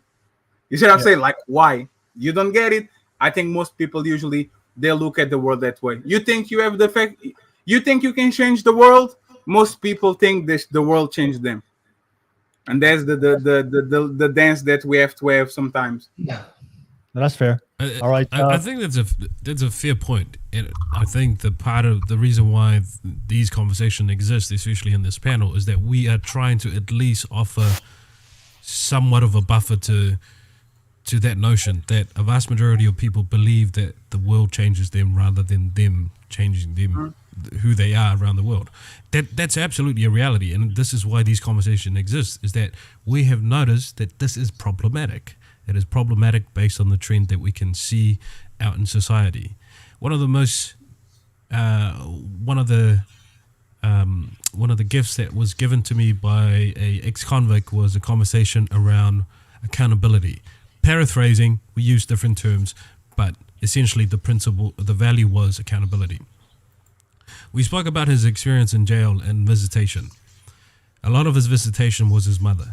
And every time his mother would visit him, to some degree, the conversation would be, my poor baby, it's not your fault, it's someone else's. His father never saw him for years, until one point he came and visited him. And the conversation went along what men would talk about, it became awkward, and essentially he asked for help. And what his father said to him, I can't help you because I don't know how to help you. I can only ask you this. Where to from now? You either continue on this path and get the same outcome, or you do something different. And that's the only thing I need to ask you.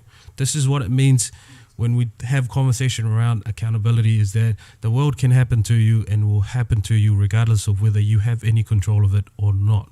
What is your decision? What are the choices that you are going to make? That's what's most important when we have these conversations.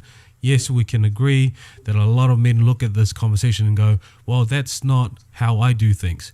Great. That's why principles and values are such an important thing, because they are very, very globalist in terms of it will apply to anyone.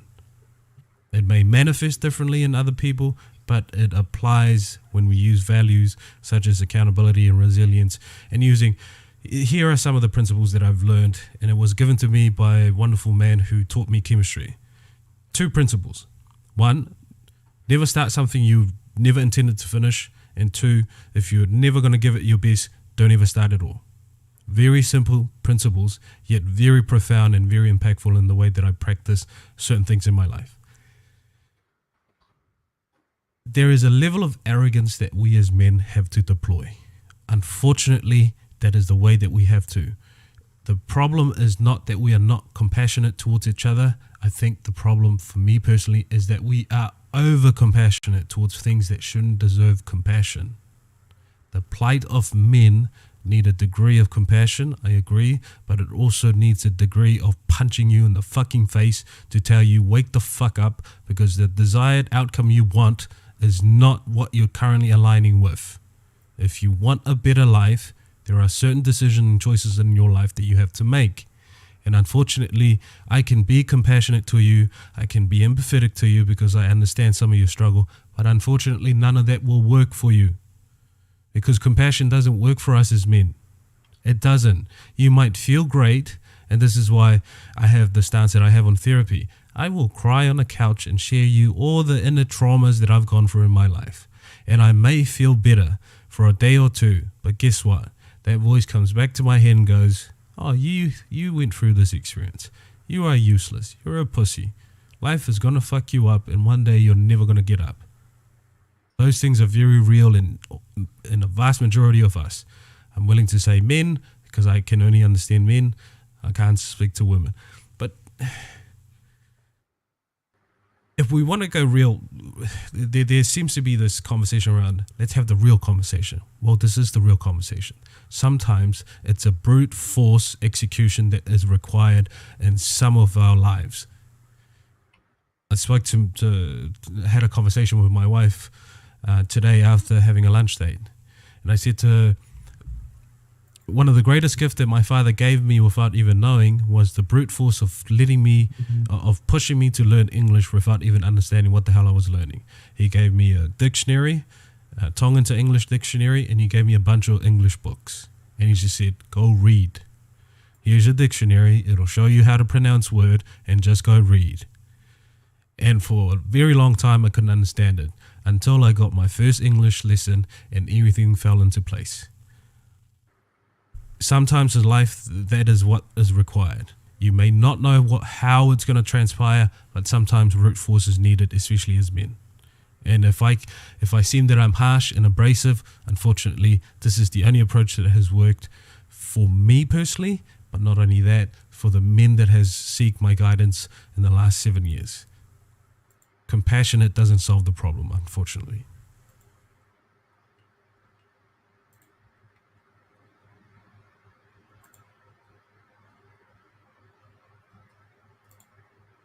Yeah, indeed, Will. Beautiful voice, Will. Beautiful voice. You're muted. You're still muted, Will. No, you're muted. Yes. There we go. There we go. Thank you so much. A shout out to you fellas, man. You guys are dropping some great gems and great conversations, whether we agree or disagree, but thank you so much. Shout out to you. I see Mel Mascaro on the live chat. Shout out to you. Shout out to everybody that's watching this whole stream, especially Evil206. You've been here in the whole stream, so shout out to you, man. Thank you so much for your love and support, and don't forget to like and subscribe.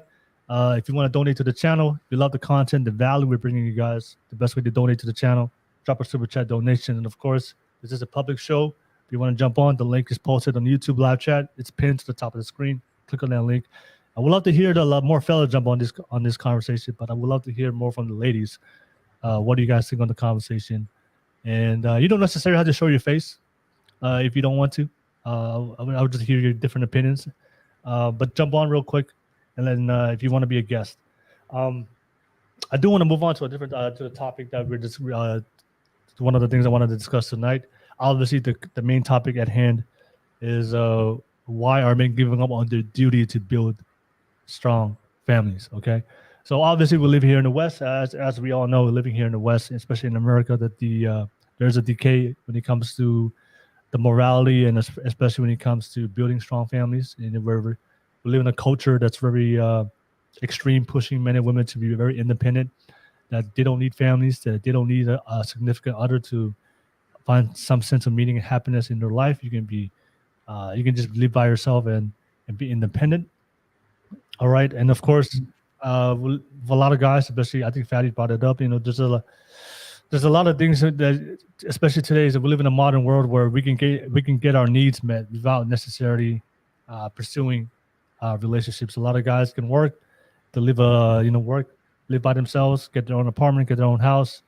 You know, if they need to get sex, they can pay for sex, or they can just go on the apps, or if they need to go to OnlyFans to get that physical need they need. So we live in a time where it's very different from before traditionally, where if you needed access to women, if you need access to sex, then you actually had to physically go and pursue a woman. But a lot of people, they can get their needs met just because of how the modern society is set up.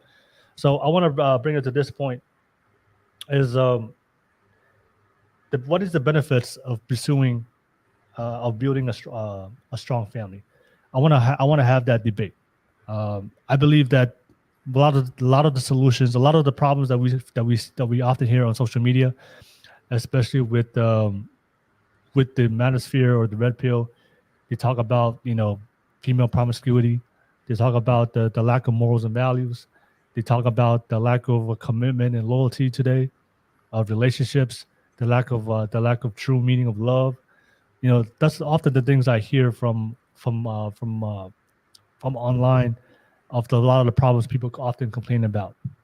All men are not chivalry. And a lot of the women are saying that no, men are not men anymore. They're not strong providers anymore, protectors anymore. They're not chivalrous anymore. And of course, a lot of from the male side, you hear, women, women are they're all promiscuous. You know, they're very masculine, they're independent. They don't want to, they're not loyal anymore. You know, they always have options. They're always entertaining other men. So there's a lot of issues that we constantly see in today's modern society. So I would argue that a lot of the problems that we face today can be solved by men taking accountability, becoming strong, competent leaders, taking control of their life, taking control and choosing a very good quality woman, and building a good, strong family. Because I believe that the foundation of every great society, community is going to be the nuclear family. And I think one of the problems today is when the nuclear family decays, and there's no strong leadership and purpose that we can instill in our children, then of course, if you don't have any sense of purpose or things you believe in, then anything you do fall for anything, right? There's an adage out there: if you don't believe in anything, you will fall for anything. And unfortunately, for a lot of the younger generation, they fall for anything they see on social media. So I want to have that conversation. So what is the benefit? What is the net positive of building strong families? And can building strong families, can that solve a lot of the issues, the moral issues, the issues that we see today from both men and women? Or do you disagree? Because I know there is a lot of people out there that they believe that that the era of building strong families is over, that we just go our separate paths and live our own lives, and let everybody be accountable for their own choices. I believe, in my opinion. Your mic just went out again, Will. Okay. Is it working now? No.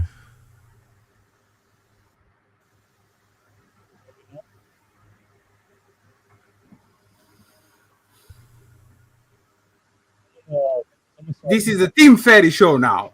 Let's go, guys. Willie's not here anymore. It's kind of low, but we can hear you. I don't know. Well, somebody take over real quick. There you go. No, it's You perfect. should No, be it's good right perfect. now. There's good. Perfect. Okay. Yeah, it's perfect. Yeah, It's so your yeah. show again. It's Okay, your so- show again.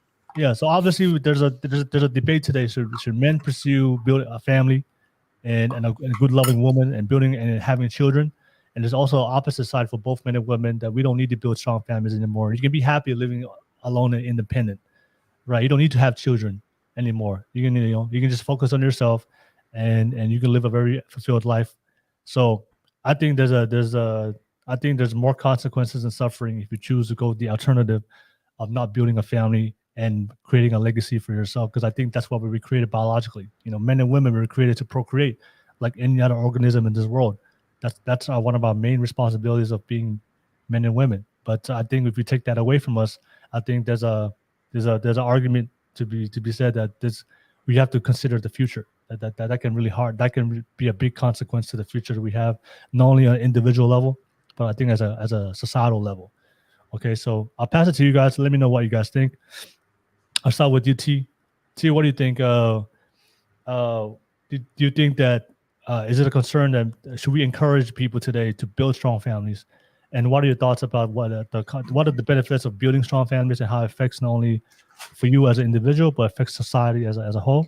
Or if we don't focus on building strong families, then what is the consequence of that? If all men and women today just stop putting any effort or taking up that duty and responsibility to build families, and everybody just lives a very individual life and a very selfish life. What do you think, T? I think absolutely. Men should absolutely put an emphasis or focus on building strong families. Otherwise, we'll be here spending a lot of time healing. All right. Because if we spend too much time healing, and for obvious reasons, if we don't build, especially in the nuclear setup of a family, for obvious reasons, we won't be able to procreate. The human extinction just falls off the face of the earth. But at the same time, in our last conversation, the capacity for a man to be able to build himself, being alone, and just have him figure life out, going through all the stuff that life brings, of figuring out a place to stay, figuring out how to eat, right? The survival skills. Now he becomes responsible for himself, and I think for a family, you absolutely have the capacity to be able to maneuver life much more easy. Although life is not always fair to men, it never is, but you will be able to maneuver life and go through that journey much more easy because you've endured at least the worst that life can actually throw at you. Right? And for a nuclear family, you would spend majority of your time being able to work out the kinks within your family of how you want to control a certain setup within your family, especially for people who align with procreating, building families, building communities, having a healthy relationship for the future. But also the same can be said for people who don't want to build families, right? You build families in way of adoption. You build families in way of not the natural way, to each their own. But I think regardless of which side, right, whether it's a nuclear setup or whether it's the complete opposite, because it's something that we can't ignore now. For men, your focus to build a family, this should be absolutely the focus. And you will be able to have a higher tolerance and be able to tune out the amount of bullshit that we're going through now, victimizing ourselves, spending time in the healing process rather than spending time on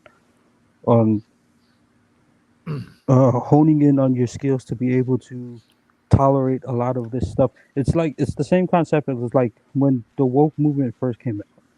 A lot of people talk about this unlearn and relearn concept. It's the same thing, right?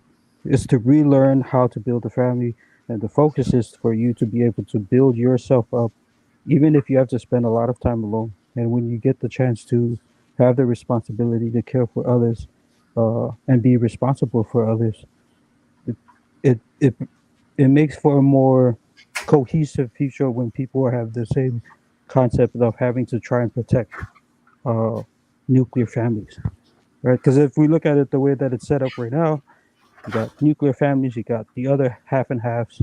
It's all over the place right now. But I think they absolutely should. Based on the question for right now, that's what I think. They should focus on be All able right. to build families. All right, no worries. Thank you for sharing that, T. Okay, let me pass it to you, Ness.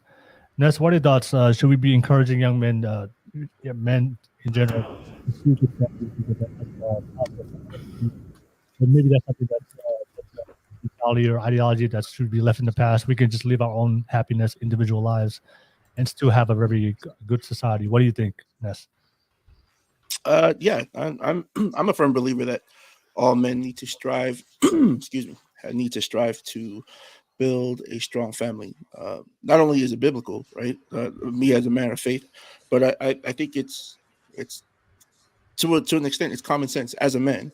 In order for me, if men care about status so much, the best status that a man could possibly have is to be able to have a loving wife and have kids that they can pass down his last name to, and hopefully that their kids, if they have boys, are able to pass down that last name. I'm a firm believer that as a man, it is important for us to be able to create a strong, stable family. That one day, that when you have all this wealth and knowledge that you have, and you can pass it down to your kids, one day that your kids will be able to pass it down to their kids, so on and so forth. So yeah, I think it's very important that young men need to pursue and work hard on getting a family. Okay. All right. Thank you for sharing that, Ness. I'll pass it to you, Fatty. Fatty, what do you think? Do you think men should be pushed to build strong families, or do we? No. Or maybe we passed that. We live in a modern age where we can still get all our needs met without getting a family. So on a perfect world, on a idealistic world, absolutely. On this world, absolutely not. Men need to be more selfish on a positive way. When I say more selfish, it's not on a destructive way. More selfish on a constructive way where they build themselves and then afterwards they do whatever they want to do. We are unfortunately contradicting ourselves when we say no, not everybody deserves to be a parent, right? And I look at it as quicksand. Sometimes the best thing to do is stay there. Don't fight. Don't try to walk it out. Like, just stay there and wait for help. When you are pushing people that, in my opinion, are extremely incompetent to be parents, people that don't know how to be in a relationship, people that don't know how to coexist with a woman or with a man, they will create a dysfunctional kid that is going to make the problem worse. Because, again, not everybody has the abilities and the competence actually to produce productive members of society. And the way that people right now see relationships extremely selfish, they are there for themselves. They want to extract whatever as much as possible with putting the bare minimum. I think that's just going to make the cycle of dysfunction a little bit worse than actually, especially because men unfortunately keep insisting on this way of raising daughters and sons completely differently. Like, is a single mother and men that are on marriages actually that have daughters, I think are accelerating this problem to 1,000. Because I talk with Paula fellas all the time, and you probably heard me say this when we say we are raising our sons to do what's right, and we are raising our daughters to do what's right for them. Every time we actually put information on our sons is do what's best for your brother, do what's best for your team, do what's best for your dad, do what's best for your son, do what's best for society. And when we put the information on our daughters, we're saying protect yourself. Don't let you take advantage. Don't get taken advantage of. Don't go to the dark alley. Make sure that they don't abuse you. That they like is always on a I'm going to do what's right for me, for me, for me, for me, for me, for me. And when you put both of them together after 30 years of individual behavior where one is catering to the other and the other is catering to themselves, you are going to create a lot of problems. So, no.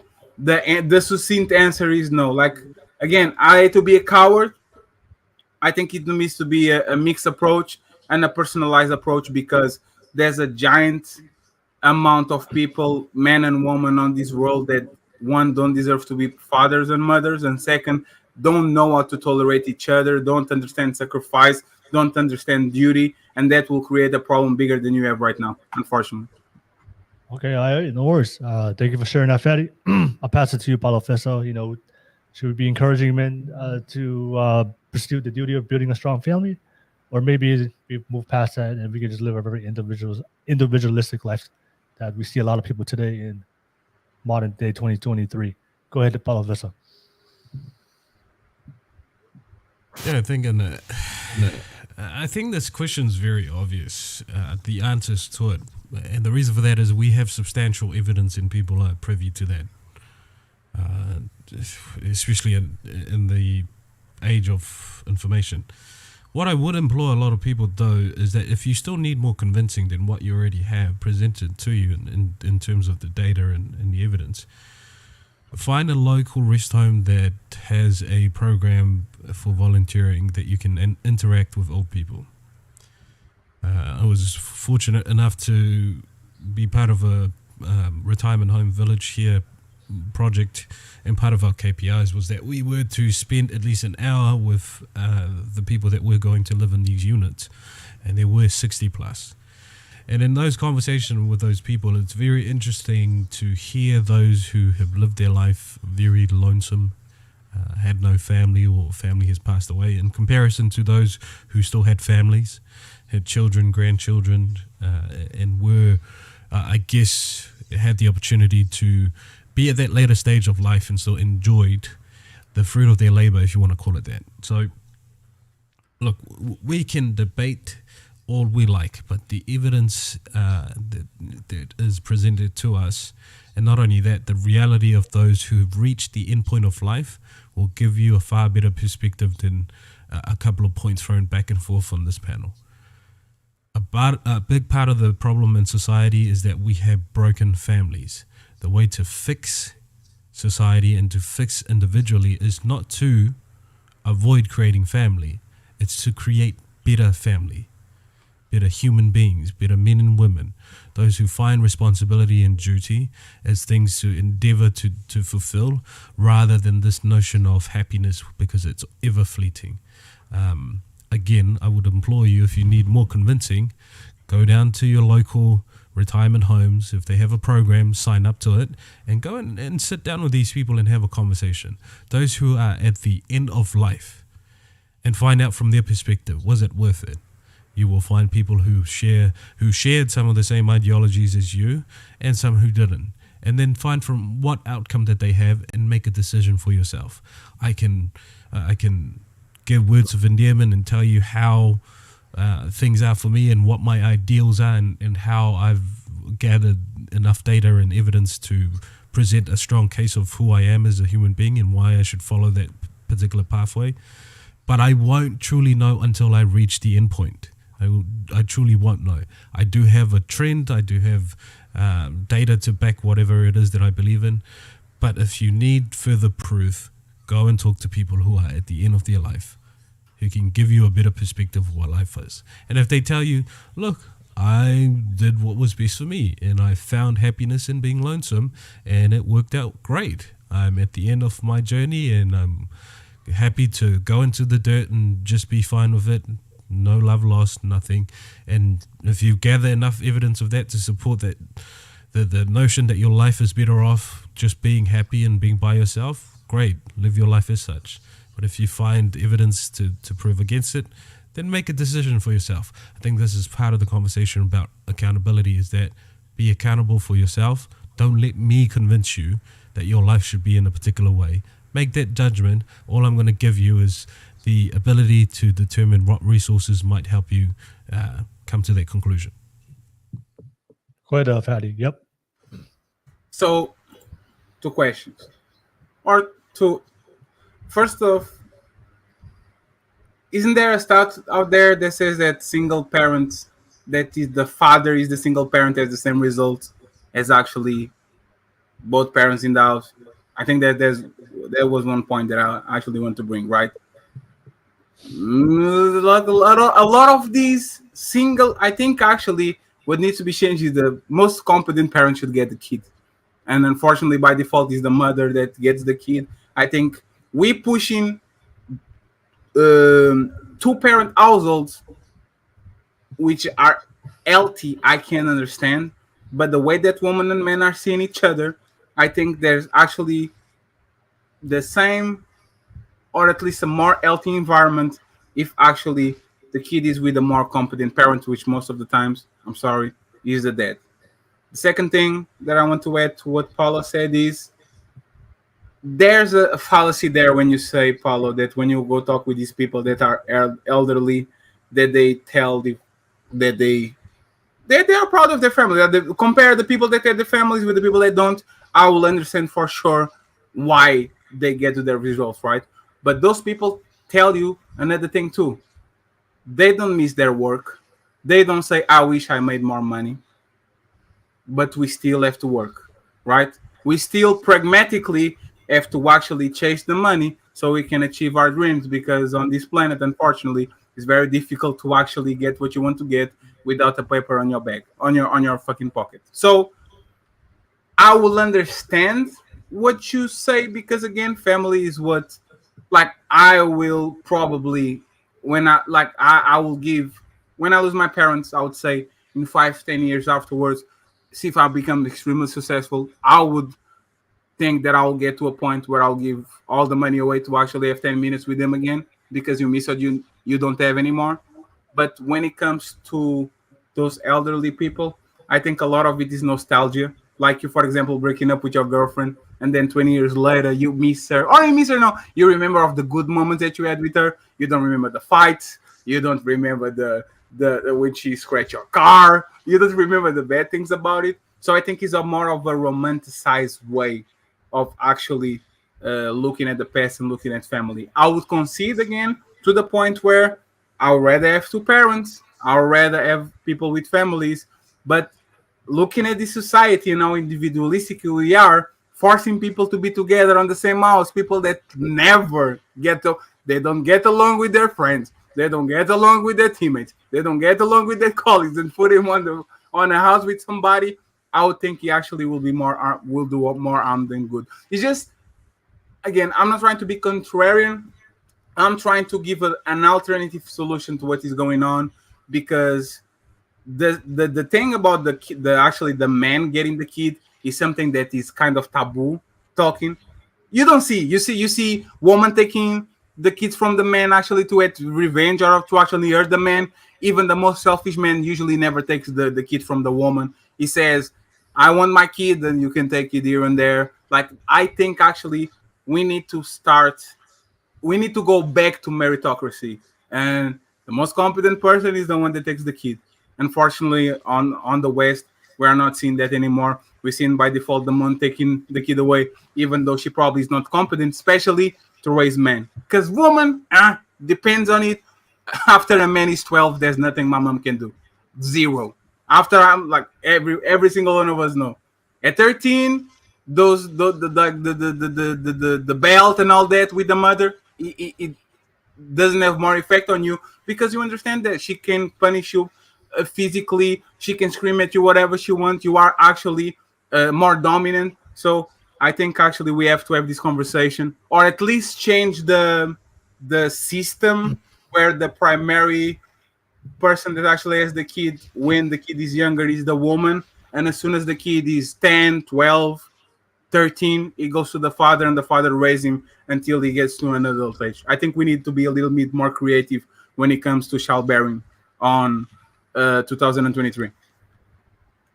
I completely agree with that last part, and I think the models that I find inspiration in typically associates themselves with this notion of rite of passage, right?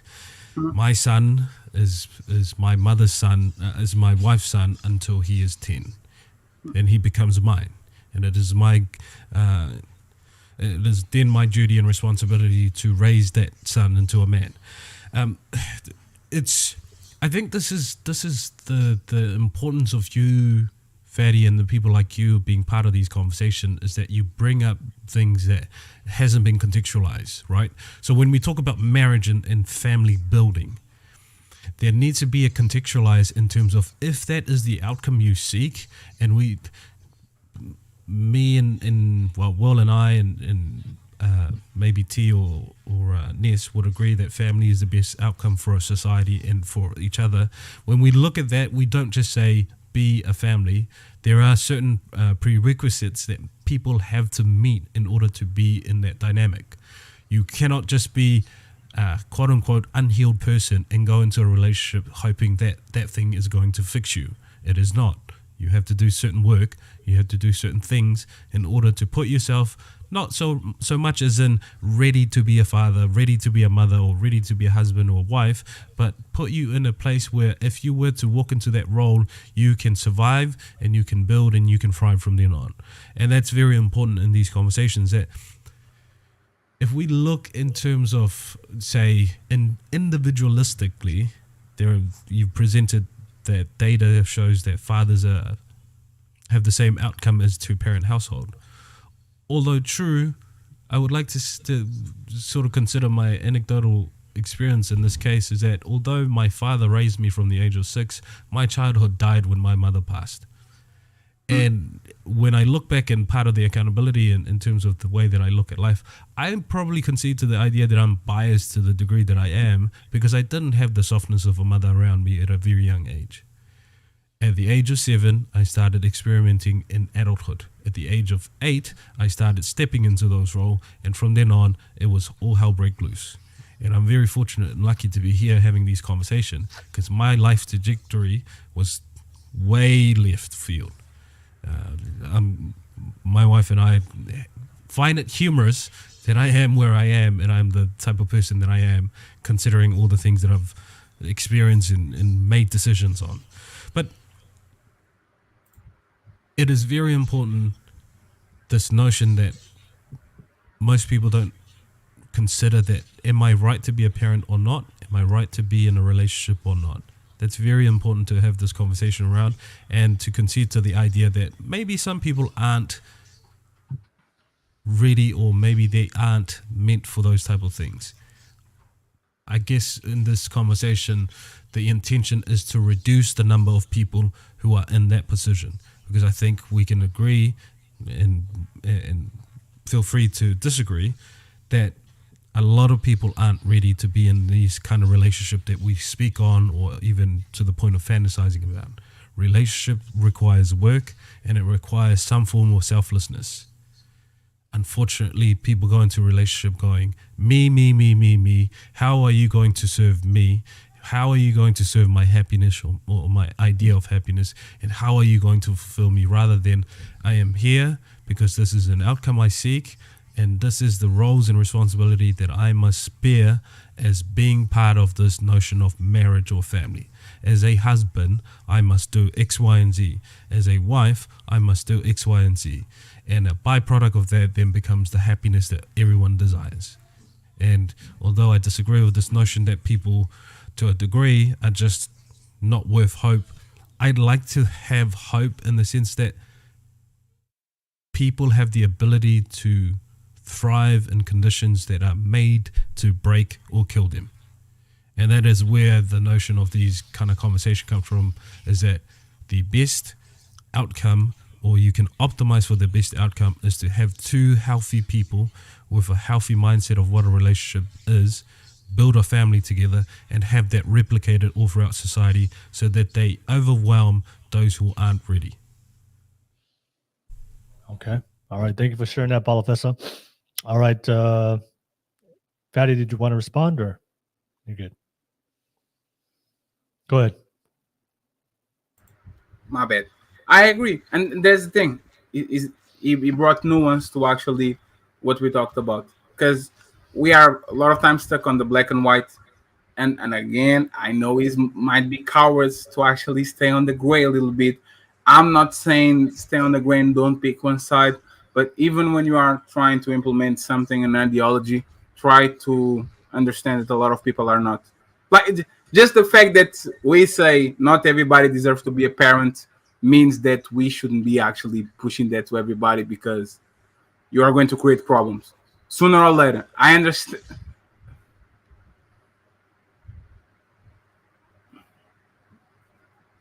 I need to digest what I'm about to say. If you're not going to diverge from the topic, but I pass the microphone.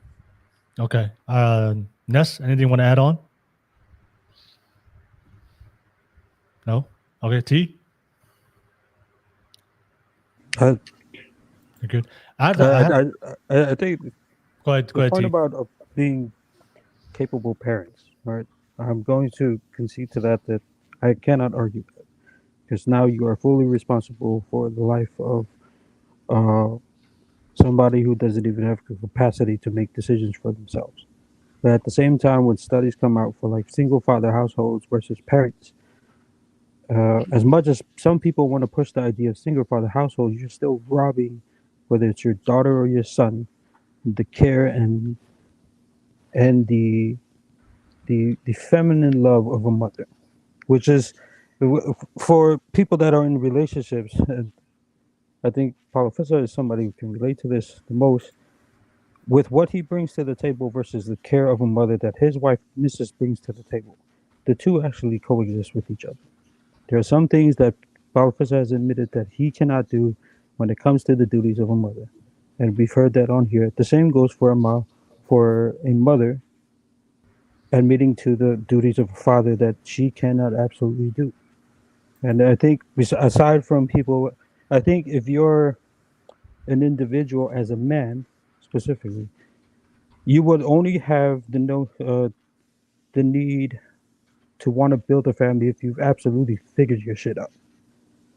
You know the risks, you understand the responsibilities, you know what comes with it, you know how you're actually supposed to maneuver it. But at the same time, I will admit the studies are there for a reason. Data is data. But at the same time, it's the focus on still the kids. Whether I will agree to the study of man being the more rational person to be able to care for a child, because I've seen this for myself a lot here in California. But at the same time, to even go to that route, it's kind of robbing kids of the care of the other half of what brings a family together, which is the half of a man, the brute force, the accountability to handle responsibility, and at the same time coexist with the care and the touch of a mother. I think that's the only thing I wanted to add to it. Great comment though. All right, no worries, T. Thank you for sharing. Yeah, I guess my pushback for Fatty, I think we on this panel of men, I think we can all agree that, I think Fatty, you said it, in the ideal world, you know, it's better for society if we built the foundation of society with strong, good families, right? Absolutely. So obviously I can agree with you. Obviously there's a whole population of men and women who are not prepared to be a parent, who are not ready to be a parent and have the level of responsibility and accountability and financial situation to be able to be ready to take care of children. But I guess my because ultimately we have to figure out a solution. I guess my pushback with that is the only way for people to learn and imitate good behavior is to find examples of it, right? So I think that's why I believe we should push people and start that ideology from a very young age. And I think if we all look at the statistics, we see that most of the degenerates and people who have issues in society, and they all come from single parent households, majority from the single moms. I agree. But I think the solution to combat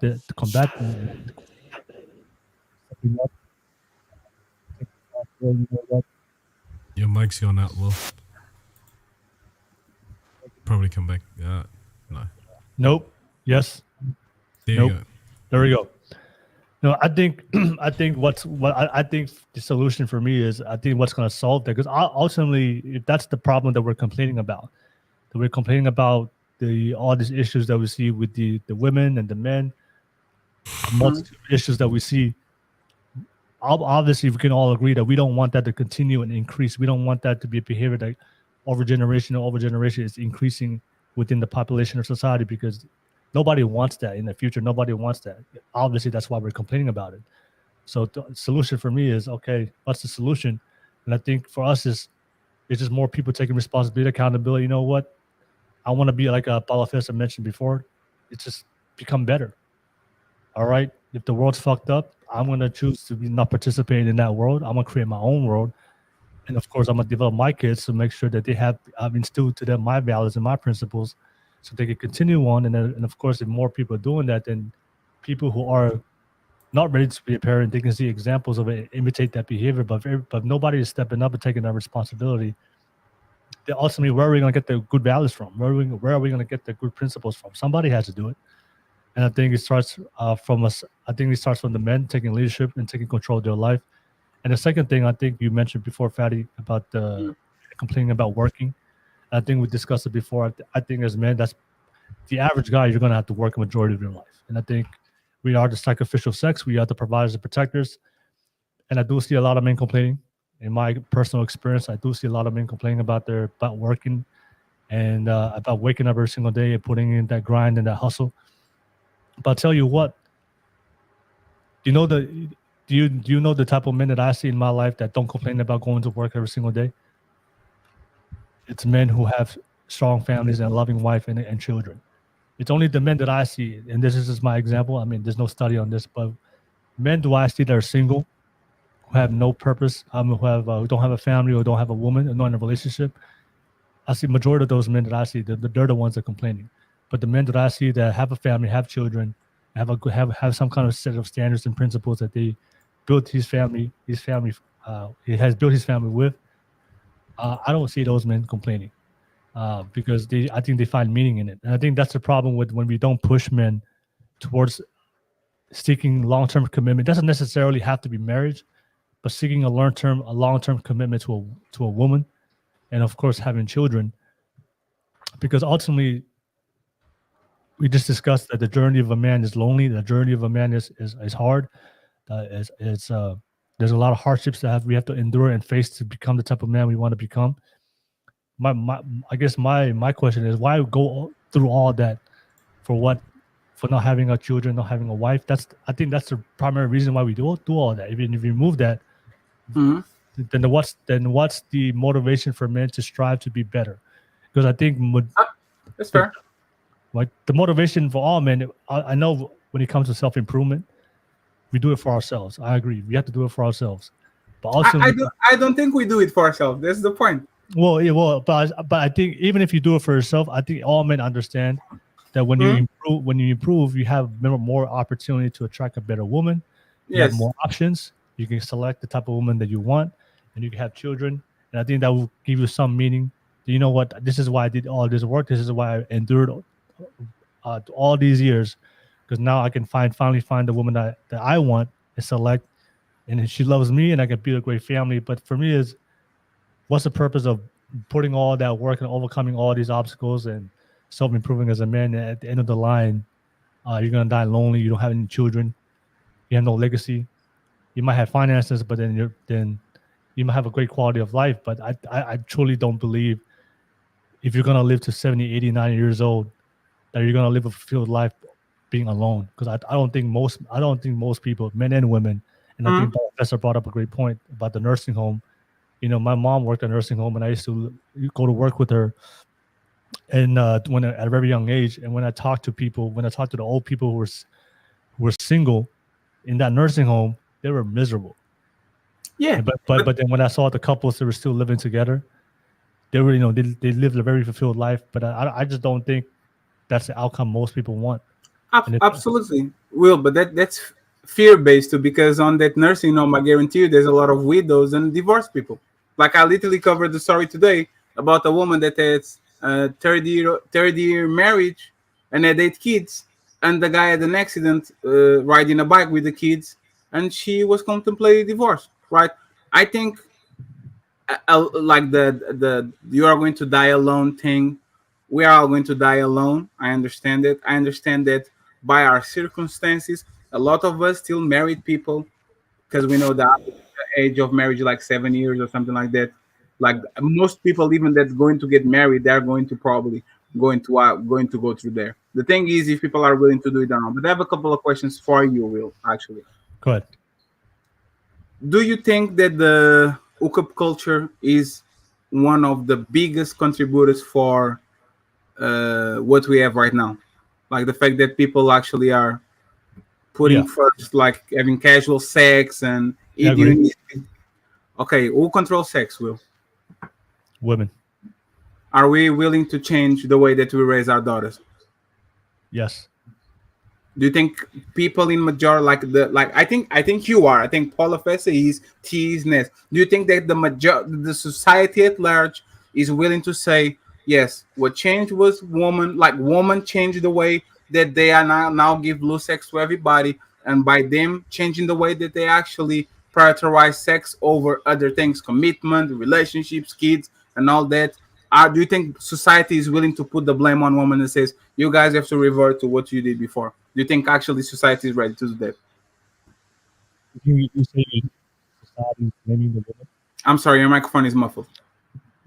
You're saying that, correct me if I'm wrong, what you're saying is that you think that most of society is blaming the woman? Is that what you said? Yes, because the women are the trendsetters when it comes to men behavior. For example, let me give you a quick example. Men, women control access to sex, so they select the type of men that they have access that has access to their life. I do agree that a lot of people see it that way. There's a majority. Do you see that? Do you see that way? Do you see that way? I think two things can be true. I think that if because women control access to sex, they have to take a big responsibility and accountability for the type of men that they allow to their body. But at the same time, for me, is what is the solution? We can sit here and complain about women's poor choices as men. I can give you a solution. Even though even though I agree with. I'm sorry. Okay, but yeah, what's your solution? My solution is simple. Women only open their legs when the guy puts a ring on it. Women actually, like I told you, women are trendsetters. If women tomorrow say, I like men that drive Hyundais, everybody's going to ditch their Ferrari and their Lamborghini, and they're going to the stand going to buy a Hyundai. That's the reality. Women set standards. If women say, I will not marry a man that doesn't go to church, all men are going to church. We, as the pursuer, always accommodated what women want. Women, unfortunately, now they value things that unfortunately men are not providing in a wholesome way. They're not providing. They're not looking for responsible people, people with drive, people accountable people. They want the money. They want the house. They want the big tool. They want the tall man. They want things that are superficial. Do you believe that if woman tomorrow actually went back and said there's no sex anymore if you don't put a ring on it, and we're only going to give sex to men that actually oblige by what Paulo and you preach on this podcast all the time, don't you think that the problem will be solved 100%? And then all the shitty men that actually are on the fringe of society, they wouldn't have a chance actually to ruin the game, getting single parent households, getting people in prison because they didn't have the dad at home and all that. Don't you think that actually literally solves 90% of the problems that we have right now? No, I think that is a solution, but I don't think that's a solution. It's muffled again, Will. I don't know. Hello? Is it better now? Yeah, you're good. You're good. No, I'm saying is no, that is a solution, but I don't think that's a solution that's gonna be realistically gonna work, because we've moved past the traditional days. So I mean, I don't think most women today are living in a society where they tell them to go against morals and principles that our ancestors and grandparents practiced. Most women don't have that ideology. So even if you say those things, I don't think you're going to have an immediate impact or influence. I think the solution that has better influence among women is men just being strong men and being better men. How? How? If a woman chooses to have sex with a weak man, what does the strong man has to do? He has no tools actually to stop him. The woman is the one that actually has... we can't stop her, but I can control how I'm going to raise my daughters for the future generation. Yeah, I think that's a solution for me that has some kind of better impact and influence, because like I said, the promiscuous women, the women on OnlyFans, the women who are choosing bad men, telling them to close their legs, especially when we live in a very sexualized society that empowers women to have sex and have casual sex and unsafe sex. Yes. I don't think that's gonna be. I think the impact for those women, I think it's gonna be minimal. I think the only thing we can do to have a long-lasting effect, especially for the future, so we can have a better future, is Yes. the men wanting that responsibility. You know what? I'm gonna stop complaining about it because I do see that we are complaining about these things. I'm just gonna become better men.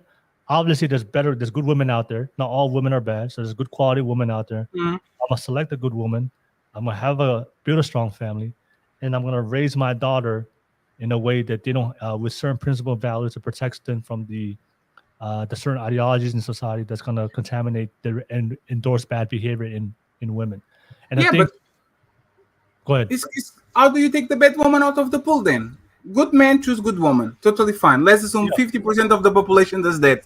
Bad men choose bad woman. 50% of the population going to create a single household, like a person that is more probable to go to jail, to have all those problems.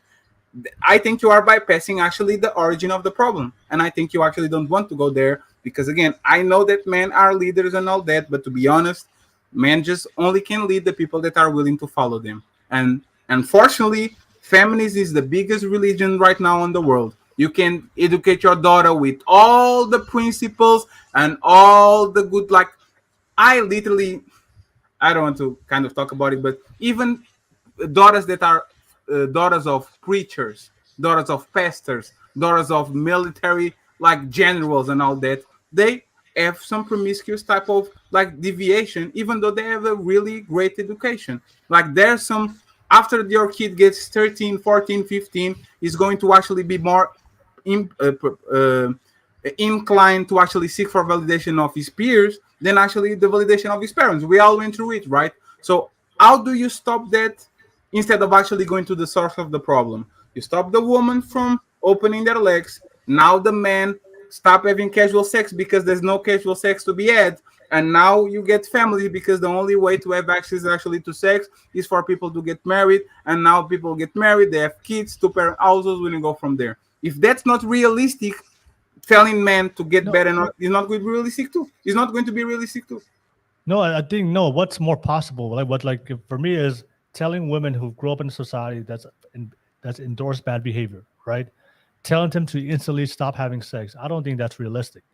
All right, I don't think that's realistic. Do you believe in dick discipline?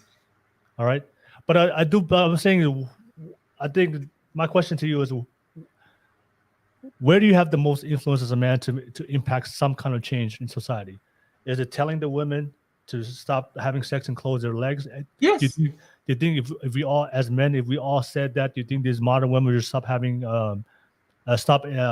bad promiscuous behavior? I don't think they're going to stop. Yeah, the same way if you tell men to stop simping, they will continue simping. That's their nature. So, yeah, but who do you have more influence in to impact the changes? Is yourself and the family that you're going to build, which leads to the topic of tonight's discussion. But Will, that's the thing. I don't even have influence over another man. We five could see a beautiful woman with a tragic past and with deceivious character and all that. We could say we are respectful men. We are not going to deal with that woman. But after we leave the line, there's 99 men behind us trying to get her. That's the reality. Yes. Right? So the thing is, you're not going to change the 100 men. You might change 40, right? But even if you actually look at it, wouldn't be okay, since we preach dick discipline, we should preach vagina discipline, which is on the core of the problem, and then the men actually have to be disciplined because they don't have access to, and now they have to fight more, become better, actually excel to get the woman like used to be. Don't you think actually? No, we can preach dick discipline, we can preach vagina discipline, but I'm saying is, you want to say your message to people do you have the most impact and influence on? It's me speaking to modern women who have lived their whole life in a certain way, and that has become their self-identity, and has become their ideology they believe in. I don't think I have influence on those women compared to me, my daughter, my son, and I think, and then especially people that share the same values and morals and principles. And also, there are some women who behave in that way, but they're looking for guidance, so they maybe have some kind of, they may be open to influence. So the thing is, it's just for me, is a solution to fix this problem. For me, ultimately, just falls back to us men, just creating strong families, and then making sure that we instill that to our daughters and our sons. They continue that, and then now you put yourself in this. You raise our standards, and then of course, people are gonna see. Okay, this person has look at the way they behave, look at the outcome of their life, look at their marriage, look at their relationships. That's something I want. Eventually, there are gonna be people who be like, you know what? I don't like my situation. I don't like I like his situation, and then people will naturally gravitate towards you, and seek that. But I think our energy needs to be just focused more on ourselves and building our strong family, and making sure that we can replicate that, and then people can see examples of that. That is possible, even in this world where families are falling apart. There are examples of good men out there. There are countless examples of good daughters and good strong sons. And then slowly but surely over time, I think that we can combat this generation of people, especially the women who are behaving badly. Because I promise you this, 50 years from now, the people who are building strong families, I think what's going to happen is all these women right now who are behaving this way, the reality is going to hit them 50 years from now. I don't think so. I think reality is going to hit them 50 years from now, and they may not be open to change. They may not be open to any kind of feedback of how they live their lifestyle. But I guarantee you, when life hits them, when they're gonna, I know they're gonna be single if they keep behaving this way and no changes are made. Eventually, life is gonna hit them, and they're gonna start looking for examples. And hopefully, if men are building strong families, when the time comes for them to open up and finally look for some kind of assistance, I think eventually they'll come to the examples of men that have had strong families, or women who built themselves to be strong women, women of value, who align themselves with good men. I agree with you. I just see a math problem in what you're saying. Like it's a giant math problem. Paulo, can I just say just the math problem that I see right now? And I promise. Imagine that you have a village, right? 100 people, 50 men and 50 women. You have 45 men that are honest men, righteous men, responsible men, and all that. And you have 5 men that don't. This is just 5%, right? Those 5 men, if they impregnate 3 women each, there's 50 kids that are going to grow up without a parent. So 5 men on a village will make a tremendous amount of damage, because those 5 men are going to sweet talk your daughter. They are going to fill up with dreams. They are going to sell her a dream. They are going to do everything actually to pretend that they like her, but they don't like her. And then we have 15 kids that actually are raising on a single parent household, because even though the 45 men actually were disciplined enough, the village was ruined because 5 men actually decided to be undisciplined and to do what they do. This is why I think the problem will never be fixed on the part of the man, as long as the woman actually do the heavy duty of, nope, I'm sorry, I need a ring. Because if even 5%, or not 5%, because 10% of men, that is an infinite amount, a very small amount, can ruin a village, I don't know how can we preach this to our fellow brothers and think that we have a chance to do it, because there will be way more than 5% or 10% that are going to do the things that we don't see as masculine men, or men that want the society to be on the right place. I think the numbers, unfortunately, the math doesn't add up. I'm sorry, Paul. Give me 1 second. I have some super chats that just came in, so I got a shout out to the super chats. I see Tui. Just dropped the super chat. Shout out to you, Tui. Thank you so much. All right, with the 1999 super chat, $20 for his journey to find the impossible woman. LOL. Thank you so much. And I saw one more person. Let me just move my. Damn it! How do you do this? There you go. I can move my. And a shout out to Donnell Hawkins. Sorry for the late shout out. I just was waiting for the conversation to end so I can give you a shout out. But shout out to you. Donnell Hawkins, $4.99. Do you know of anyone who is willing to give up their freedom? Good luck trying to put the genie back in the bottle. Yeah. That's what Shout out to Donnell. He's right. Yeah. Right? He's 100% right. What I meant. It's a waste of time trying to put the genie, tell women to reverse and go back to be traditional women. They're untraditional. They've been raised untraditional. I think the only way to combat that is just focus on the future.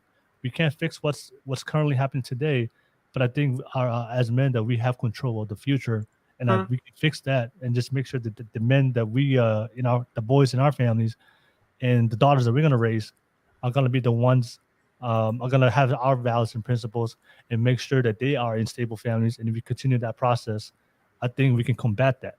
But that's just my take. Let me pass to the fellas. Anybody want to add final thoughts as we're coming to the conclusion of the podcast? Paulo, I know you wanted to say something. Yeah, this is where these conversations face a really confronting reality. And that reality is, for those of us who stand by these notions of masculinity and the idea of building families, unfortunately the proof is on our shoulders, and it's on us to bear. In this sense, I became part of these sort of conversations firstly because there's a trend that we New Zealanders follow usually 5 years after the Americas have trialed them out. So you're sort of a guinea pig for us, and it's been a very insightful I guess involvement in being part of these conversations, because I see the trend sort of impacting us just at a slower pace. The second one is a lot of the men who we claim to be good men are not in the space. They're not. They're out in life doing whatever it is that they need to do. And the unfortunate part of that is a lot of the people that seek, I guess, this solace on the internet often come to it with these experiences that they've had and sort of band together in this in-group of, we have been disadvantaged or oppressed or whatever it is, so therefore we're going to have some saying. So there's not a good enough contrast in terms of good and bad, right? So I think the challenge in this began with earlier conversation with Fatty a couple of years ago, is that I hope my involvement in this space is to prove that the type of man that we speak on is very much alive still, and that there is the proof is in the pudding sort of reality, in the sense that I believe so much in the things that I speak on that I practice it. So the walk has got to either match the talk or be better than the talk, I guess. So 10, 20 years time, I hope to have the same conversation with Fatty and T and Ness and you, Will, and sort of contrast life and how the outcome has been. And I guess this is where I always try and provide the perspective, is that all the things that we discuss is not a sure thing. It is just optimizing for success. We have found a trend that has supported a series of evidence to a way of life that we believe in, and therefore we have followed through with behaviors to match. I am only optimizing. I'm not 100% sure. However, that's where the earlier point of being a little bit arrogant comes into mind, in the sense of I'm arrogant enough to put all my chips in this optimization that I have, right? So you provide a good point in terms of how do we put the genie back in the box in this conversation, and I agree in the sense that it's kind of too late. Pandora's box has been open. But I think the influence, and this is a part of what legacy is, if you stand strong on principles and values that you think provide good chances of moral guidance, not only for yourself, but for other people, a big part of that incentive is to build a family, to prolong and to maintain those principles and values. I hope that my influence in my sons and daughters, and then their sons and daughters, is what solidifies these principles and values. I sure know that my father has instilled principles and values in me that he has been passed on, and therefore that is what legacy means to me. If I believe it so much so that I'm willing to bet my life on it, I should try and endeavor to build families that will promote the same thing. I'd like to fantasize about this notion of last names, right? In the sense that there used to be a time where as soon as a last name was brought up, people associated that last name with equality. Oh, that's an honorable family. That's a family with integrity. I don't even need to know who's in that family. I just know the last name. That's a family of great character.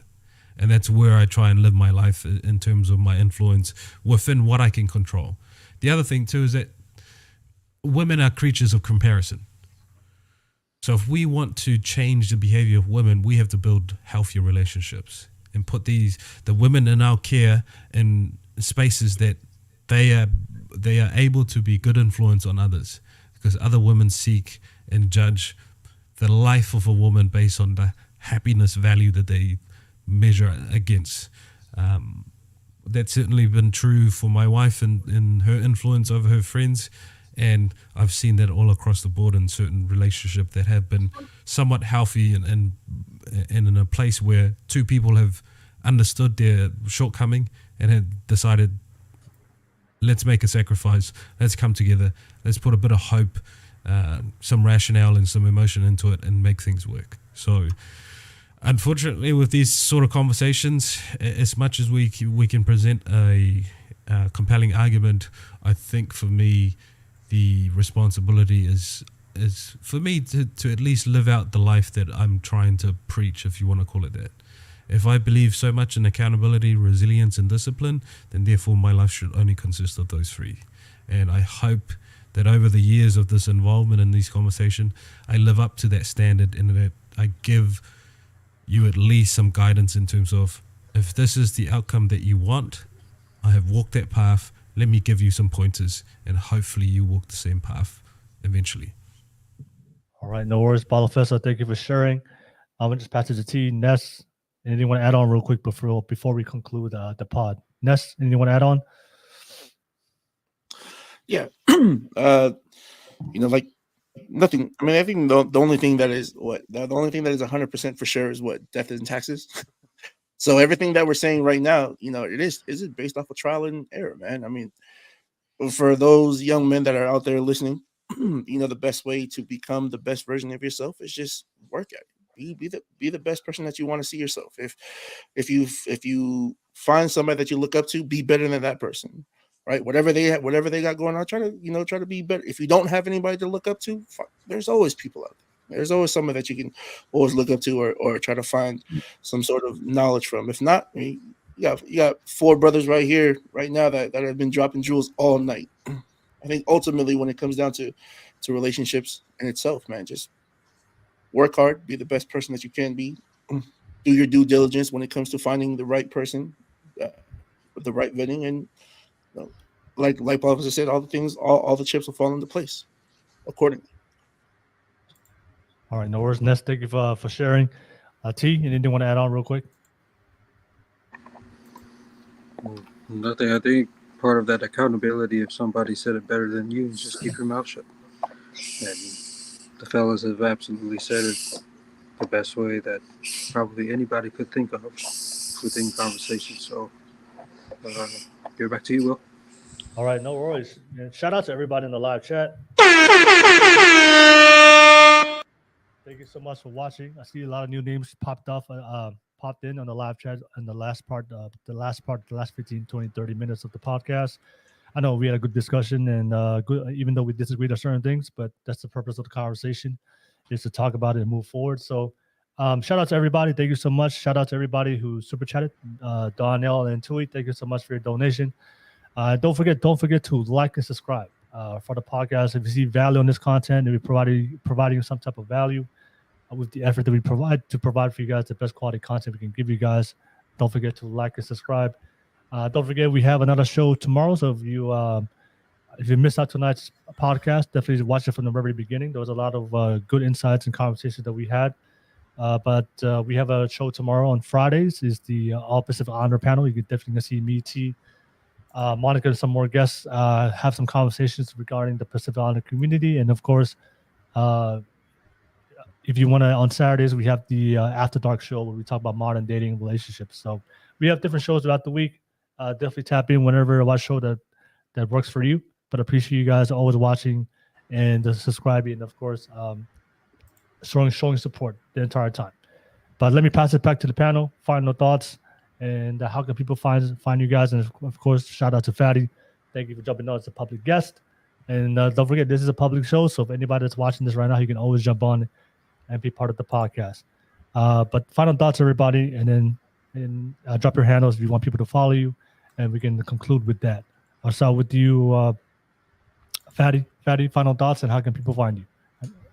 appreciate you guys having these conversations. It's a little bit of a change of pace for me because I'm used to screaming and yelling. So thank you very much for actually having me. And shout out to Paulo for doing what's right. The problem is, I believe in strength in numbers, and unfortunately, there's not enough men like him to actually turn around the tide. It's like if Michael Phelps swimming upstream the Niagara Falls. It's interesting. He's a very good swimmer, but the Niagara Falls are undefeated. I never met a man that could swim upwards and actually did that. So it's just a matter of numbers. So it's not that I don't believe in what you guys say. I just believe that there needs a significant amount of men to actually adhere to what you guys say. And if it's right that men are weaker, they pursue pleasure more than ever. They don't care about duty. They are more selfish. If you think it's unreal to actually put a genie on a bottle when it comes to women, all these men that are having free sex in term like in exchange of nothing, I don't believe they are going to be okay too with actually going back and be convinced to buy the cow when they've been getting a lot of glasses of milk for free. So it is what it is, guys. Thank you for having me. I appreciate you guys. Nez, glad to meet you. T, too, and Paulo and Will. I'll see you in the future. Appreciate you guys. See you later. Fatty, thank you so much. As always, man. Thank you. Shout out to Fatty, man. Always jumping on. Definitely check out his podcast because I know he has his own podcast. And of course, I know some of Fatty's followers were on this live chat for tonight. So thank you so much for coming, jumping on here, supporting. Pass it back to you. T, final thoughts and how can people find you, T? Especially on TikTok. People know If you want to find me, just go straight to Will's TikTok. You will absolutely find me over there, according to Will.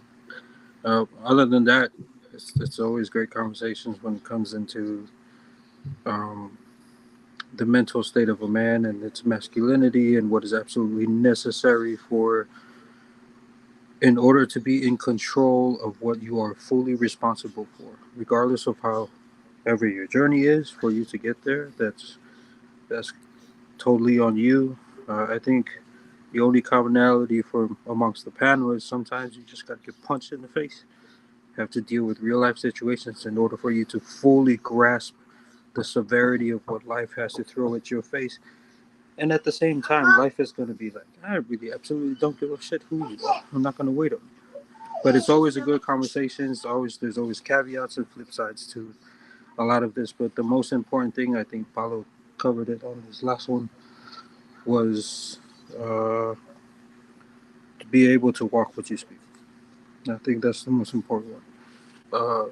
Yeah, if I'm on Discord, if you guys want to find me, on Will's TikTok. I just start seeing people sending it towards my way. I don't have TikTok, but if you guys want to have more conversations, there's always the live link that Will shares and then Discord. Professor Ness, Will, it was a huge pleasure to be on here. Thank you guys for having me. Thank you so much, T. I'll pass it to you, Ness. Final thoughts and how can people find you, Ness, on Twitter? Yeah, man. Look, being a man is hard every single day. It's hard going through life. And I just want to give a shout out to Professor. He definitely changed my perspective of being alone, my perspective of how I see being alone. And the more I think about it as we went through this podcast, I do fully understand that, yes, it is a luxury. It is 100% a luxury for a man to be able just to sit still for a couple of minutes, even just to be within your thoughts and just gather the things that you need to gather, whatever the things that you need to think about, and that you need to either better your life or better your family's life. So I truly appreciate that. I want to give a big shout out to the panel. Will, as always, you're doing the good work, man. I don't care what anybody says about it. You're doing good work. T, as always, Professor Malo Apito, man. I learned a lot, not only about myself, but I learned a lot about you guys. Where you can find me, you can definitely find me on Twitter. For those of you who don't follow me, it is Ness. It is at Nesby now. I am low-key trending because of a tweet that I had put out, an unpopular opinion, and I've been getting a lot of backlash without any real legit conversation. So So yeah, without substance for sure. So shout out to everybody on Twitter, Poly Twitter for sure. You can find me on Instagram, Facebook. Shout out to FKP, my Kalapu, and our nonprofit. We have a nonprofit here in Nevada where we are giving back. Our sole mission is to give back to our Polynesian community, the same community who raised me and me and my brothers. So definitely look out for FKP Global Services in the near future. And God bless everybody. And hopefully somebody learned something tonight, because I definitely did. Yeah, definitely. Thank you so much, Ness. I don't think you were dropping unpopular opinions. I think you were dropping unpopular facts. There's a difference. Hey, You man, just I'm don't. yeah, I think I've got like 40,000, almost 40,000 views on the tweet in itself. We say facts over feelings. Yeah. Nevertheless, Balafesa, final thoughts, and don't find him. Go ahead, Balafesa. Man, how do we compact this conversation into one concise thought? Well, first and foremost, to the gentlemen on the panel, T and Ness and Will, it's always, I find these opportunities is such a blessing for me to be part of and to be part of these conversations, because as much as your perspective changes throughout these conversations from what I might say, it's the same thing with me in terms of how I view a lot of things. To be as concise as possible, there is a artwork that flown around all over the internet in certain places, and you might have come across it, and it's essentially two people in a bus. One is looking out into a great view and the other is looking into the bank. And I think that's very important to bring to mind, in the sense of not only is it perspective, but the distance in order to change is one step away. You can stay looking at the bank or looking at the great view, but all it takes is for you to get up and change your seat. And that's powerful when you truly understand just how much that plays into what accountability means to a lot of us.